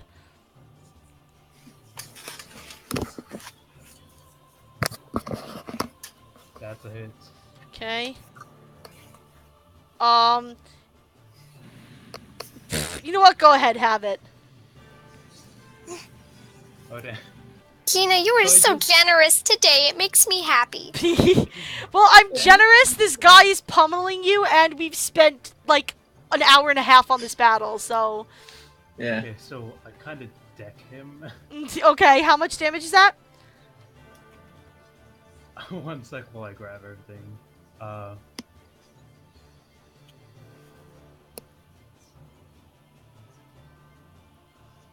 That's 40 damage. Okay, cool. Alright, Jartel's dying. Theodosia? Chartel's dying. Can I just heal myself again? You sure can. Sweet. So you're back at full HP. Alright, so that's 1 turn. Oh yeah, I have other turns. Can I attack him? If you want to. Okay, I'll try it, I guess. Okay. 2d6. That misses. Okay. Go ahead, you have another attack. That misses. Okay. Kikana! I am going to chug the potion, get my 30 HP back. Okay. I'm topped off. You mark that down. Kilani runs over to Jartel and kind of force feeds him the potion that Draxus passed to her. That definitely stops his bleeding. He still doesn't look good, but he looks like he's alive. Question mark?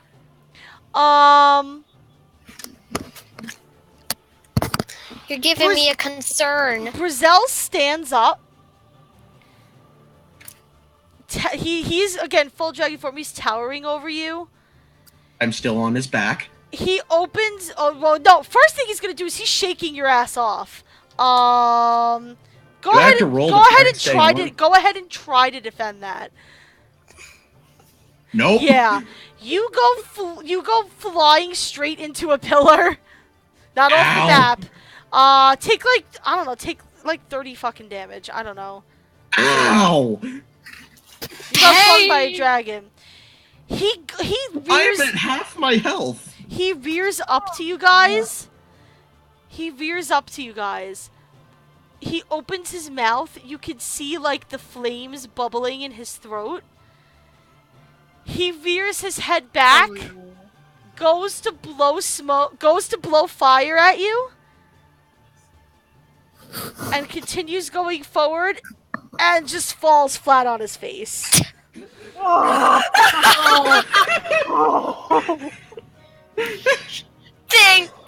Thank you so much, Rolls. Thank you, Dice. You're making me happy. He kind of comes back down to his kind of original form. Does he still have a giant gash in his back? He is fucking beat up. He's trying to stand, but he can't really. Do that. Yeah. His wing is torn up, you know. He was hoping to take you out with that kind of level of suicide dive there. He sees like Aramal like as a like this full-size dragon. He looks around. He starts stomping over to Jartel. Don't let him do it. Oh no. And falls over again. Did somebody stab his feet? Oh, that's battle. Oh.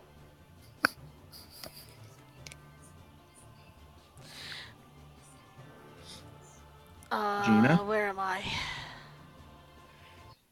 Gina. Oh no, you're doing me another concern. Does he has a second phase or something? I'm pretty sure the dragon was his second phase. Kalani goes over to him, and he's just sitting there, like he's trying to speak, he's trying to move. He is physically just decimated. I mean, you guys have torn into him with just about everything. Okay, you know what my plan was gonna be? I was going to charge my tornado attack and shoot it right into the gash I made into his back. You can do that if you want. I mean, he's still very much alive. Yes, he's still very much alive, but at this point the battle's over. He's able to get up and kind of swipe at Jartel. Kilani grabs him and dodges to the side. He turns around and is like growling at you guys, and at this point he is just like seeing red. And he's just kind of like ugh, ugh, like with my giant dragon paw things, and just like hold his arms in and everything so he can't swing or anything. I just sort of move behind Brizel while he's doing that and sort of charge my tornado spell and aim it right into the gash on his back. well, he's holding Brizel, so You don't while need to he do that. exactly. So while he's holding Brizel in place, you kind of like shove a tornado up his ass. and you just hear him kind of scream, and he falls to the floor. Get wrecked, Unmoving. boy. Kilani kind of gets up and stumbles over. She puts her hands on his neck and goes, "He's dead." And then takes her dagger out and slices his neck open for good measure. I was What- gonna Glad have to a see- dialogue with him, Draxus. Oh, Oh, well, you have to. I don't mind you doing that, but you need to speak up in the moment. yeah. I literally told him not to do that. I was going to change my mind too, but then Gina just went on with it. Well, because you said that's what you wanted to do, so go ahead. So undo it then, and have your dialogue with Rewind. I've him. already forgotten what I wanted to say. God damn it. God damn it. Fine then. We are down this path and we can't go back. So, it's now all of a sudden eerily quiet. There is, like sunlight coming through the hole in the ceiling. There's rubble all over the place. Jartel looks around. He slowly gets up and just goes, "I suppose this is all mine now, including the bill to repair the father-forsaken roof!" Like, we just saved you. Shut up.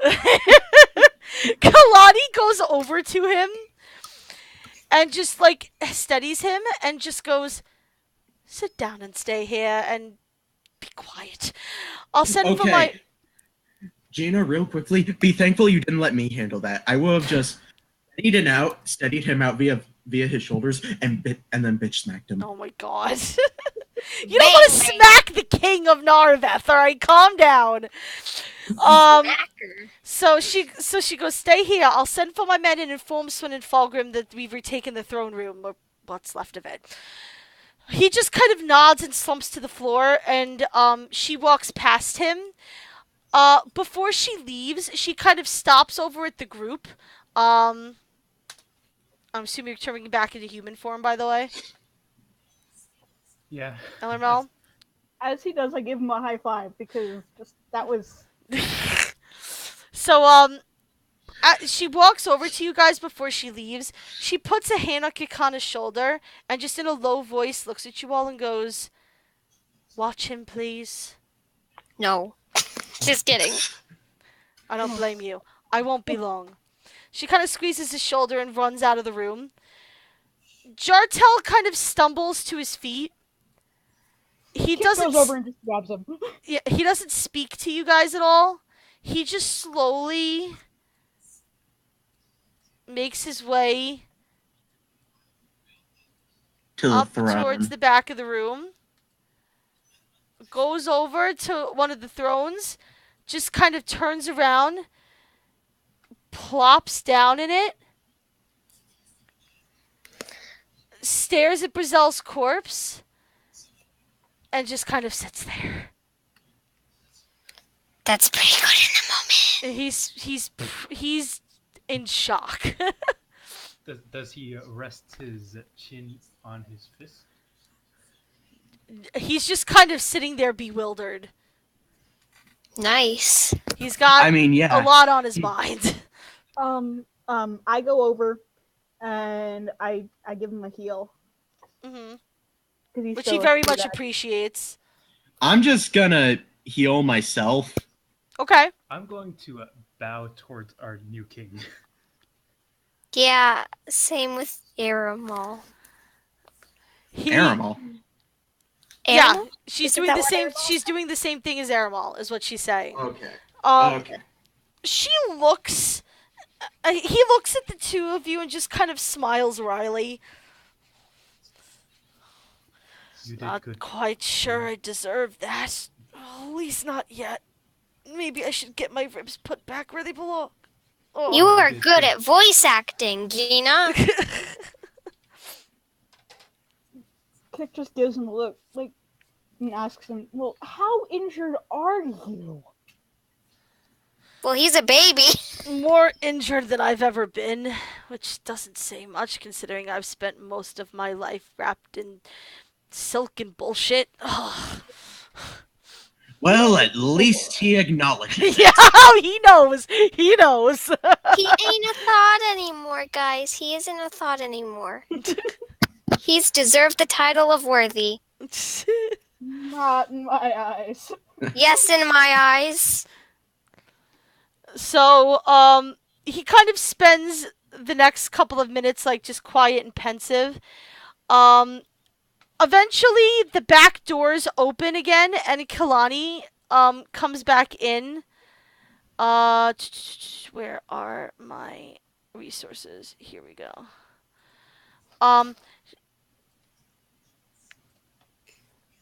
She comes back in with Valeska and Falgrim. Sweet. Question? Mm? Before anything is really said, Mm? where's Dylan? Don't look at me. If you want that, have your cat. Don't ask me questions out of character. know. Go in and ask the people. That's what. No, I'm asking Kalani. Mm. I ask her, Uh-huh. where's Dylan? I have no idea. Considering what we found in the holes on the way here, I'd say not alive. Oh, but I liked Dylan.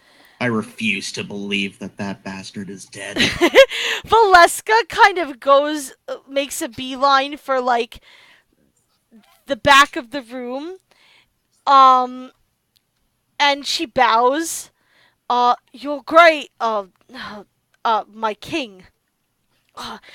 She looks a little beat up herself, like her armor's dented, you know. The outer perimeter of the castle's been secured. We lost more men than we could probably afford, but with the help of the Magi and the Underlord's people, I believe we have a firm hold. I'm having my men fan out now. We're clearing out the streets as best we can, trying to secure the districts one by one. And then she falls to her knees. I cast a heal. It's, we're waiting for the ship to be, cannon, I'm just imagining Theodosia's just like pushing Aramal. No, we're all just sort of pushing Aramal. Ermal is confused. I love Just Aramal. do it! Just do it! Make your ships come true! Don't let your memes be dreams, Aramal.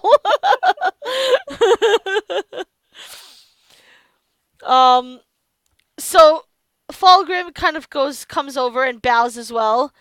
He goes, the Magi will push any hand soldiers who can think they still have a chance into submission, I hope. We're also attempting to try and fix damage to the castle's outer walls, and I have my healers fanning out, saving whoever we can, but we don't have a lot of resources. Jartel just kind of nods wearily, and he's like, good. It doesn't seem that we're quite done yet, however. Falgrim, please have some of your healers see to our friends here. He kind of motions to the group. General Swin, the Underlord has informed me that the advisors are being kept in the dungeons. Please have your men collect them and see that they're in good health. I have a feeling we're going to need them. He's just like squirming in his seat. He's a baby when it comes to pain. He's really not in that much pain after all that healing. He's just being, you know. So he's just being a wimp. I'm not metagaming. Good for you, Aramal.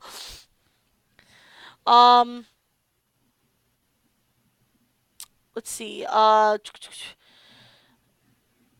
Jartel then looks at you guys and goes, I don't quite know how to thank you, but I do know how to begin.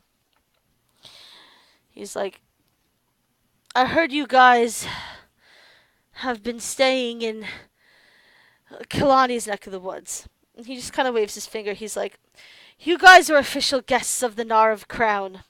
You guys are staying here. I think you've more than proven your worth. I want to hear your recounting of everything that's happened since this invasion. Might be better to hear from outsiders. You might have noticed something that we missed. I want to make sure that we get this all recorded and try to get a clear picture on exactly why and how this even happened in the first place.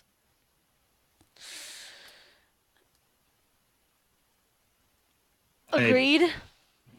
Agreed. Okay. So, this is kind of, I guess, epilogue time here. Congratulations on your hard-fought battle. Hey. Everyone, we need to do a really fast clapping. Nah. Okay. Wow. Nareveth is pretty much secured within the day. Once looks like the tides have turned, a lot of the regular townsfolk are just as pissed, and just the fact that these soldiers realize that the entire city is against them, kind of makes a lot of them kind of throw their hands up in defeat. So Nareveth is pretty much mostly secure by sundown. Unfortunately. When Valeska's forces go down to the dungeons to liberate the advisors, they find that all of them happen to be dead. Goddamn it. Most of them were killed. A few of them were dead from injuries that it looks like were due to torture. You are so mean, Hand of Twilight. Yeah, they are mean. Without the advisors to hold an official crowning ceremony, Jartel decides to kind of dispense with all that bullshit and decides to take actions into his own hands. I could Has have been your wrapped up in advisor. some bullshit. Oh, hold on. He has Valeska scour the city for remnants of the invaders. Any hand members that surrendered, are brought to the dungeons, interrogated, and then summarily executed without question. Jartel doesn't want to hear it. Jartel doesn't want to hear any pleading. He doesn't want to hear any sob stories.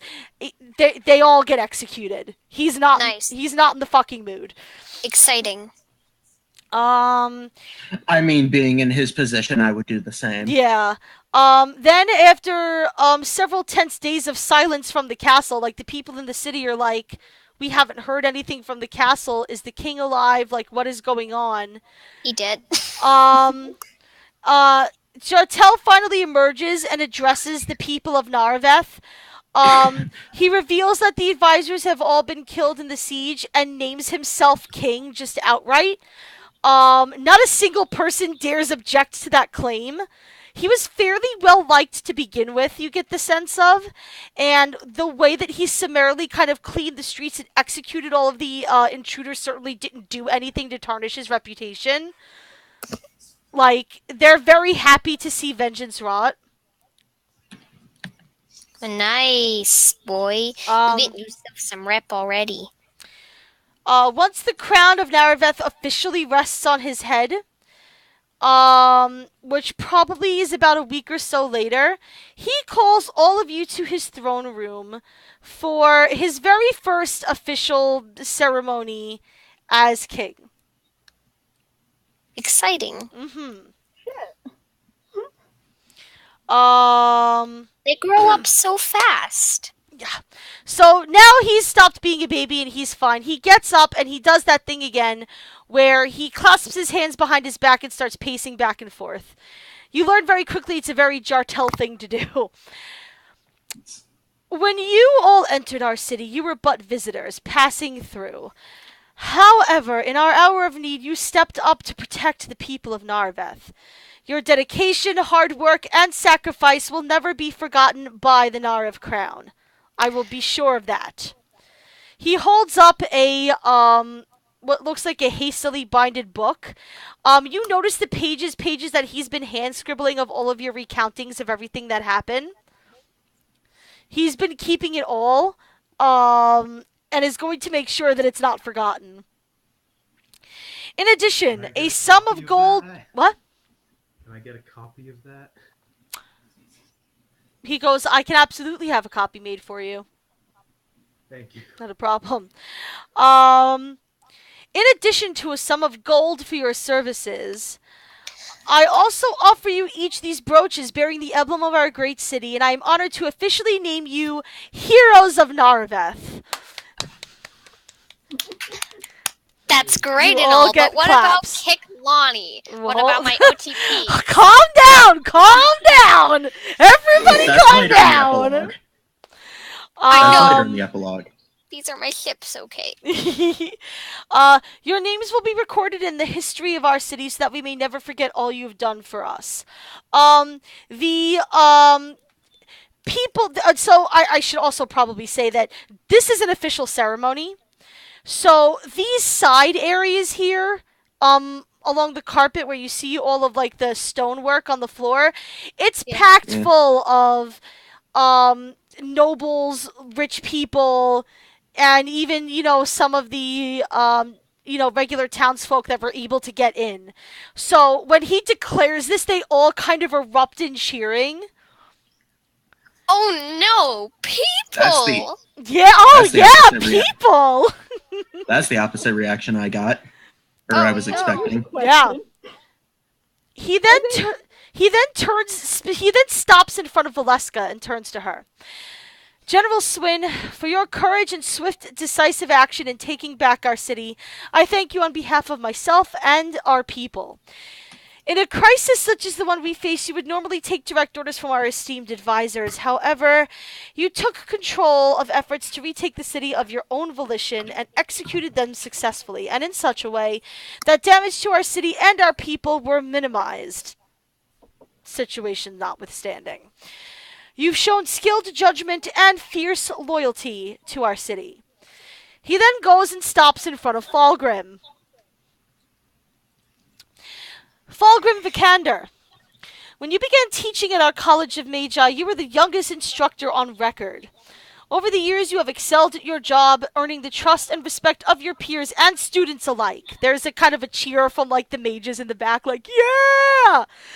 That's our teacher! Fulgrim. The loudest voice of which, by the way, is Amari, being like, woo! I'm dying. Drax just sort of picks it out. She sees him look over at her and she waves to him with a smile. I'm dying.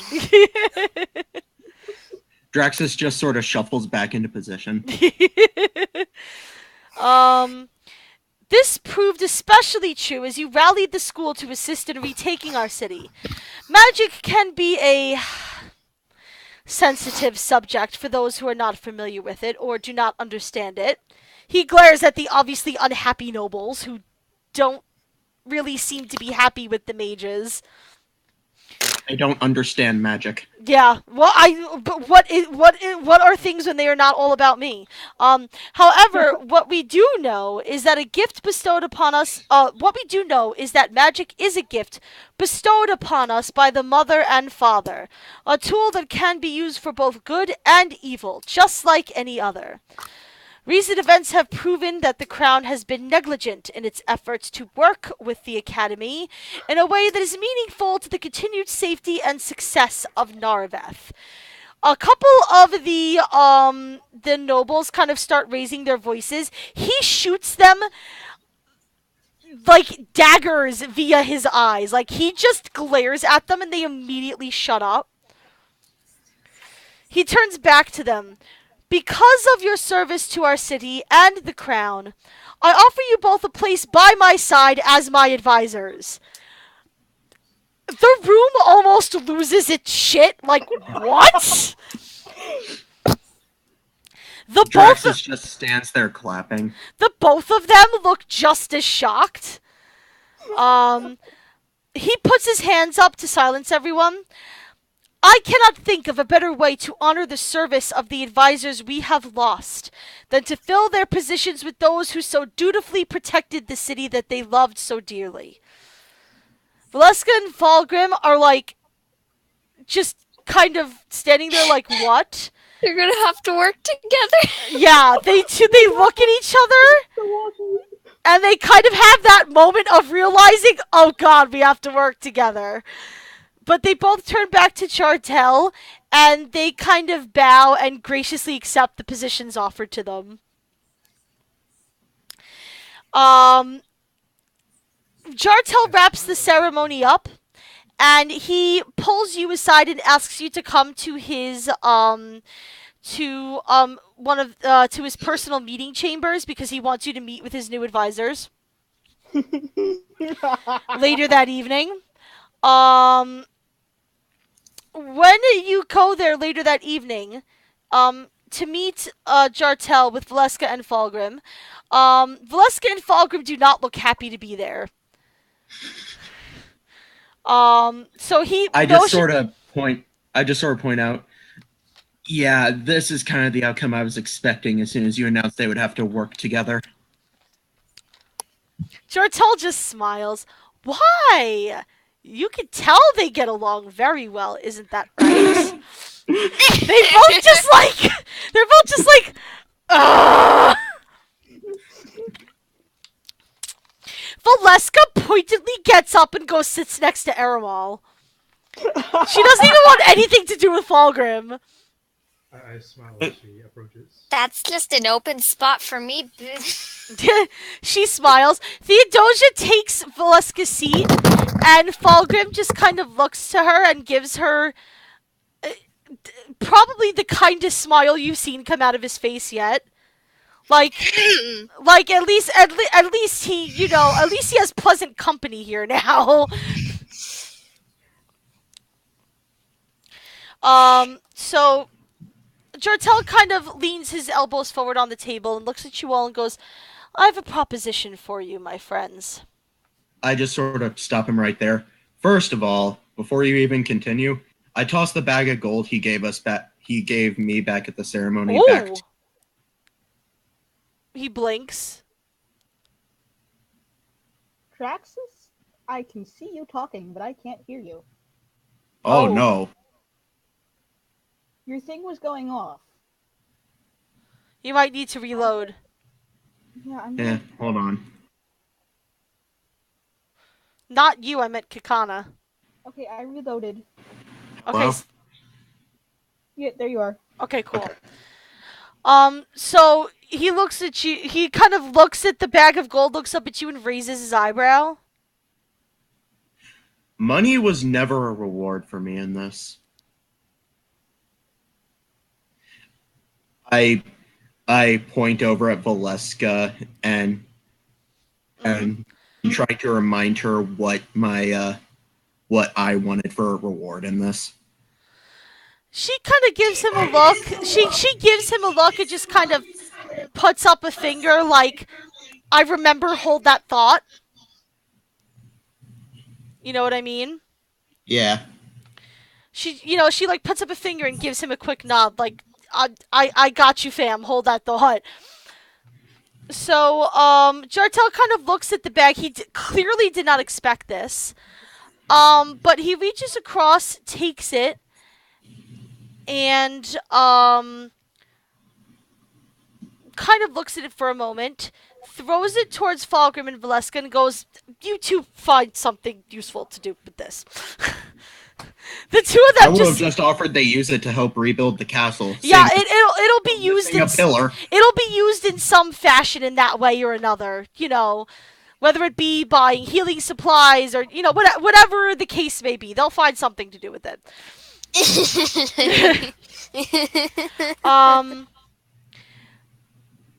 So here's my proposition.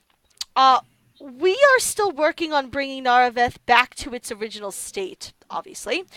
It'll take time for the people to feel completely safe again, but I am confident we will get there. However, I am afraid that we cannot do it alone. When the invasion first happened, we were able to sneak a messenger out of the city. This is something that nobody knew about until just this afternoon. Valeska is just like, grr. She doesn't like being left out of the loop. She feels like she can't do her job properly otherwise. If you don't want to be in the loop, then be in the square. So he goes, I've confirmed that the messenger that I sent commandeered a horse from one of the farms near the southern gates of our city and reached his destination, which is the city of Ascend. Is the name for you? Um, who is perhaps our closest ally. Now, I sent him with a scroll written by my own hand asking for help. It was the only thing that I could think of to do before the hand got to me.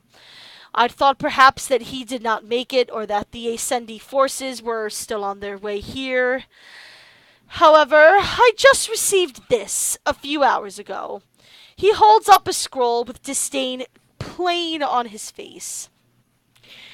He's My dead. father took it upon himself to secure a marriage between myself and the Princess of Ascend. Without my consent or consultation, of course. However, the negotiations were apparently not complete, as our cries for help were met with a demand for a legally binding marriage contract before they would send help. He snarls at the paper as if we had time to draw up contracts while under siege. He's like screaming at the paper. Like the paper can hear him. I just sort of look at him with the look of calm down. So can we burn it? Valeska clears her throat.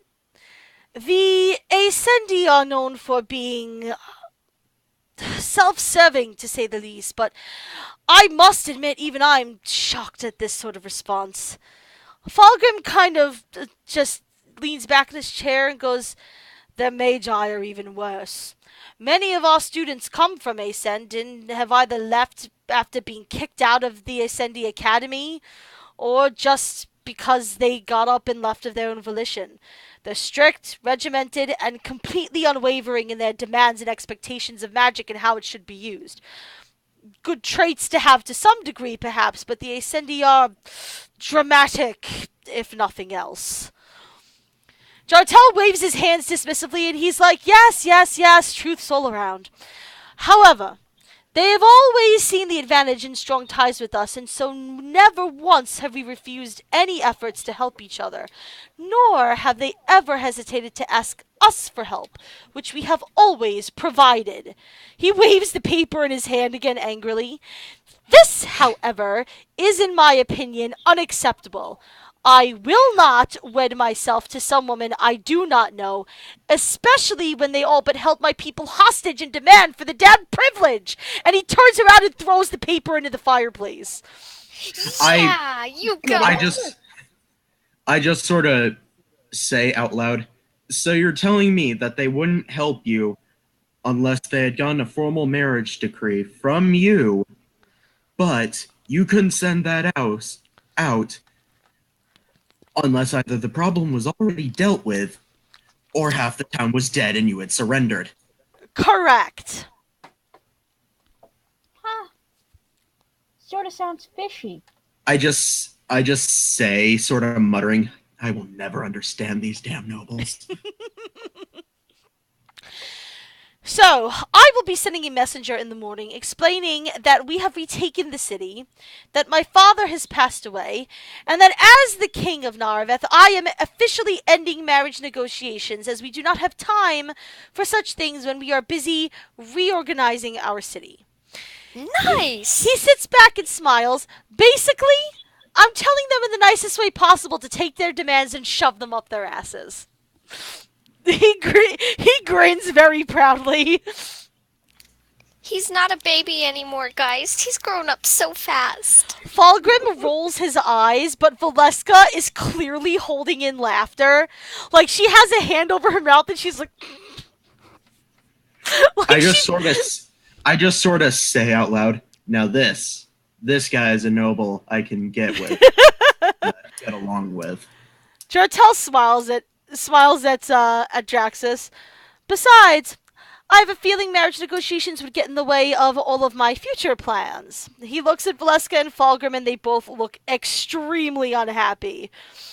Oh. I'm sorry, what future plans? I have decided that it is time to make our working relationship with the underground a bit more official. I see you and I had the same thoughts. So, turns out, we were able to, find Dellen, holed up in some warehouse in the blacksmithing district. He was wounded. He had some crazy story. I don't know. Kalani really wouldn't explain. I don't really press her for things. What matters is he's alive. And Drax sort of sighs in relief. and I have charged him with rounding up some of the more trustworthy, he says with air quotes, members of the underground. And he is on my behalf creating a coalition that will become my personal hand in the shadows, so to speak. Assassins, basically. Sure. I don't feel like mincing any words with you. I feel like you know the deal. She's not here, by the way. I should probably take her out of there. Thank you.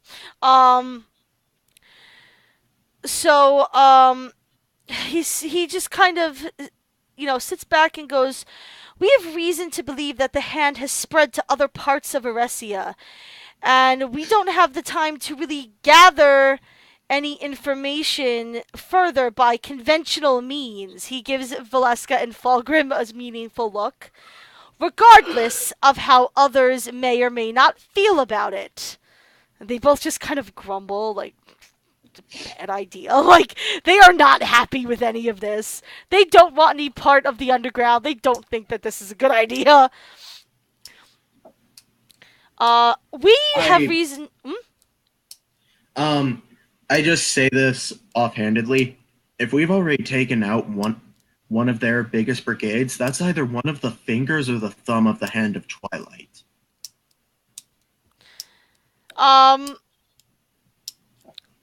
Fulgrim actually looks at you and says, we've actually been discussing this whole finger business with, Dellen. According to him, there's never been a finger in Nareveth because of the underground. Apparently, they've bullied out any attempts by the hand in the past to settle in here.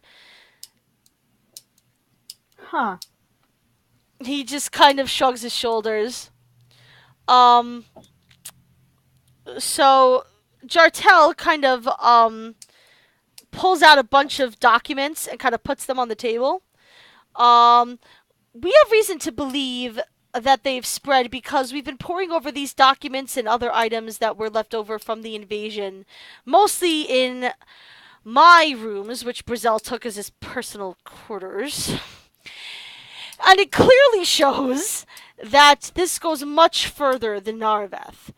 We still don't know who or what Twilight truly is, but this could be the biggest threat to Eresia in the history of our world. I clear my throat. And what of this third deity that they discussed that gave a very poignant response from you yourself? And I would like an answer. An answer as to what?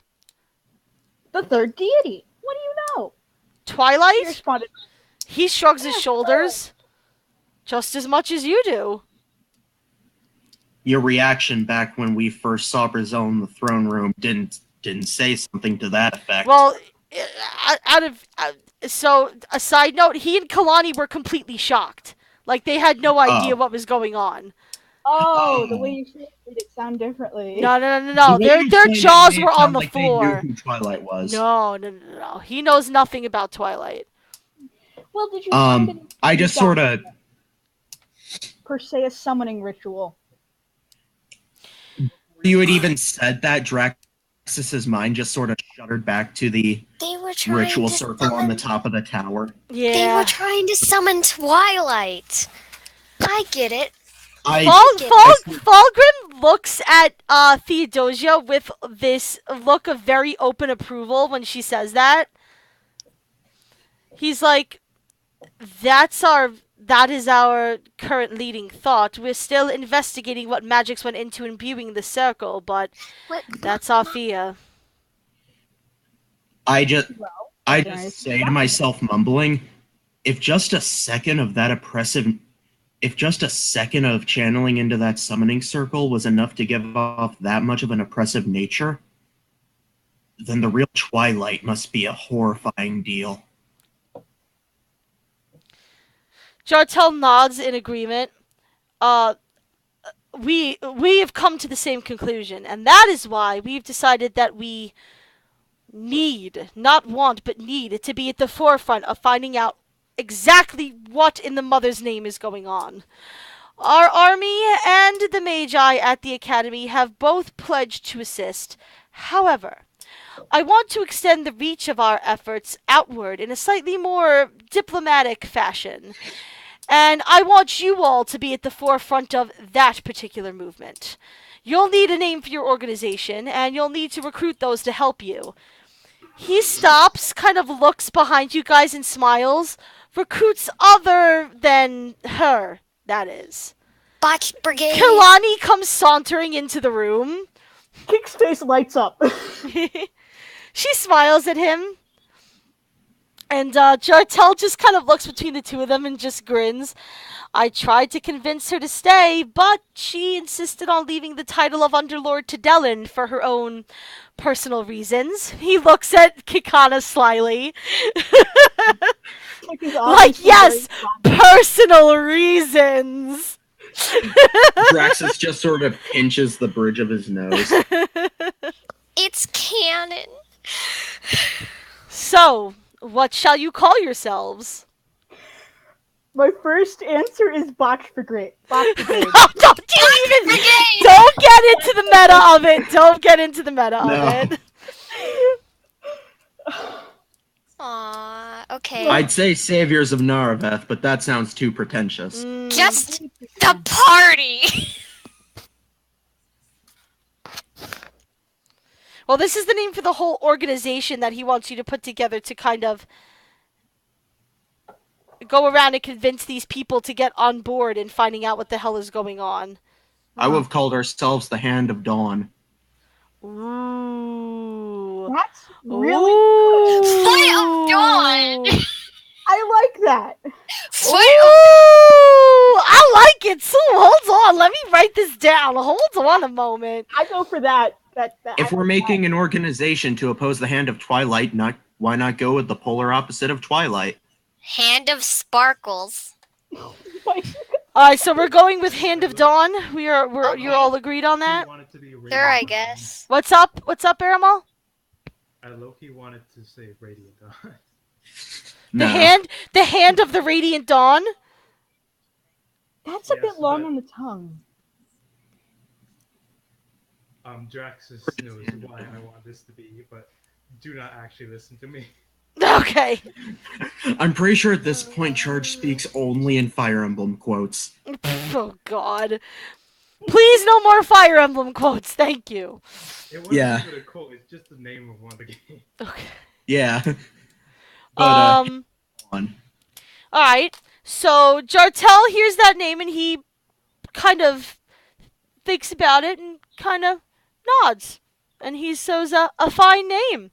Very well, then. I would suggest that you guys get your rest and prepare yourselves because we're going to have to start work immediately. So, now comes my favorite part of the end of this campaign. The ships. The little epilogue scenes that I have for everybody. So, who should I start with? I'll just go from the thing down. Draxus. So, Oh no. again, you might interact with these scenes a little bit, but it's more just kind of like a little epilogue thing for you guys. Draxus does indeed. Actually, should I? Draxus gets put in charge of helping to train the city guard to prepare to help them fight the forces of Twilight off. And also recruits whoever wants to move from the guard to the Hand of Dawn to kind of make a bigger impact and help.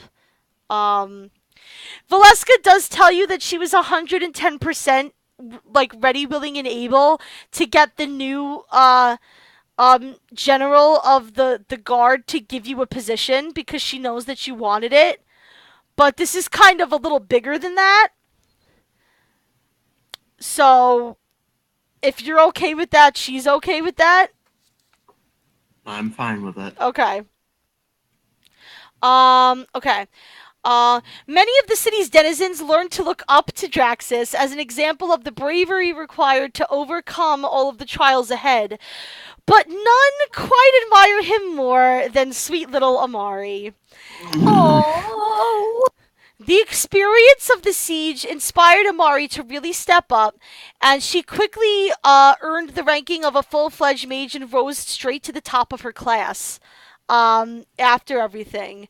In fact, her confidence grew so much that one night, a month or so later, after a moonlit walk, she's finally able to turn to Draxus and confess her feelings for him.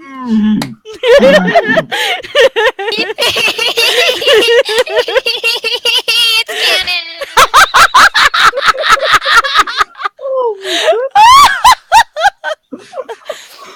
All of my ships are canon.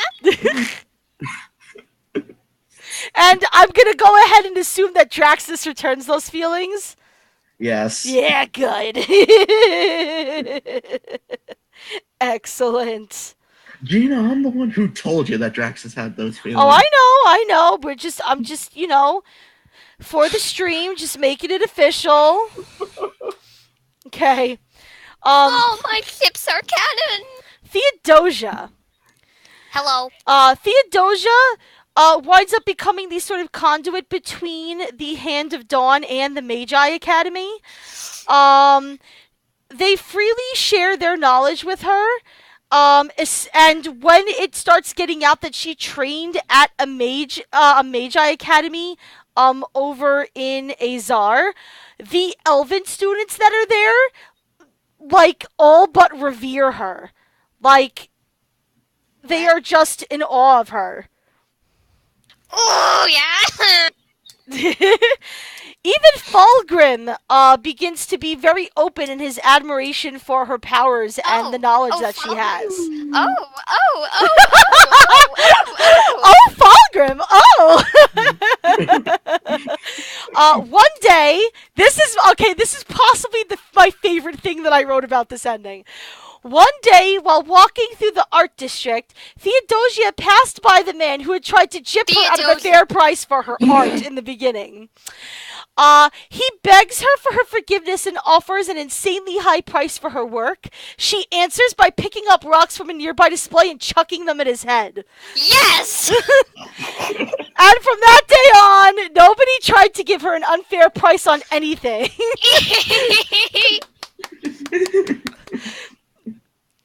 Eramal, Oh no. with his love of traveling and adventure, became the perfect candidate to go out and spread word of the Hand of Dawn to other nearby parts of Mastria. He was able to gain many new recruits in the process. The only place that outright refused to give him an audience was Ascend. Of course. But this didn't deter the charming Drakar's efforts in the least, and he often returns to Nareveth toting success. Whenever he goes to the castle to report on his travels to the king, however, somehow Advisor Swin is always the first one to greet him, with a sigh of relief and a grateful smile.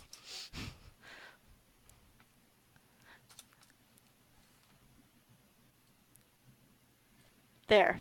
It's canon. As much as Ariel may or may not want it to be, it's really up to Ariel. Hold on, real quick, Gina. Can we just put the Amari sprite right there next to Draxus? Sure. Hold on. Actually, this is her old face, but we'll deal with it. Yeah. It's never been. I kind of prefer that one. Hey, if you do, whatever. I love canon. Now, of course, last but not least, Kakana. Kikana quickly became the darling of Nareveth city populace. His love of high-quality ale and tankards made him many of the men in the city respect him, and his looks and singing voice made all of the ladies adore him. However, when the songs were all sung out and the tankards were empty, it was Kalani who always had an ear free for him, among other things should he be interested. Getting to know him made Kalani realize just how much of a lie her idea of freedom as Underlord really had been. And so she began to dedicate herself to the organization's cause and wound up flourishing personally in a way that she never had before. And so that is kind of what goes on in the subsequent months. What happens after that? Well, That's our I'm sequel. working on another campaign, I suppose I should say. That is definitely going to take place many months after the events of this campaign. And I feel like it's probably going to pretty much pick up from there. I already have a lot of ideas written down. It's obviously going to take a lot of work. I can't say when it's going to start, when it's going to happen. But it is quite hopefully coming.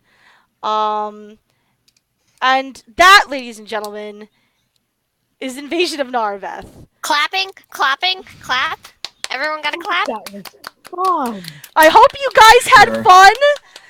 There's more coming, I promise. There's lots of different things that I changed with the plot based on what you guys wanted that I really want to tell you guys about, but I'll do that off stream. But thank you to everybody who came and watched. I hope you enjoyed it. I don't know what we're gonna do with the next. Well, I kind of have an idea of what the next campaign is gonna be like. Whether these characters are gonna be back in again, that's up to these guys. Thank you so much, Shelties, aka Kikana, Charge Blast, aka Airmal, Neblin Dream, aka Theodosia, Kono Panda Da, Mr. Caleb, aka Jaxus. Thank you guys so much for playing the game. I appreciate it. I love Celebrate your our faces. ships. Mwah. All of the ships. And I will see you guys in another stream. Oh, we have clapping in the chat. Thank you guys so much. And now I'm gonna go divulge all of the secrets Okay. to these guys. Okay. Ooh, Thanks secrets. so much for watching. And I love you all. Good night.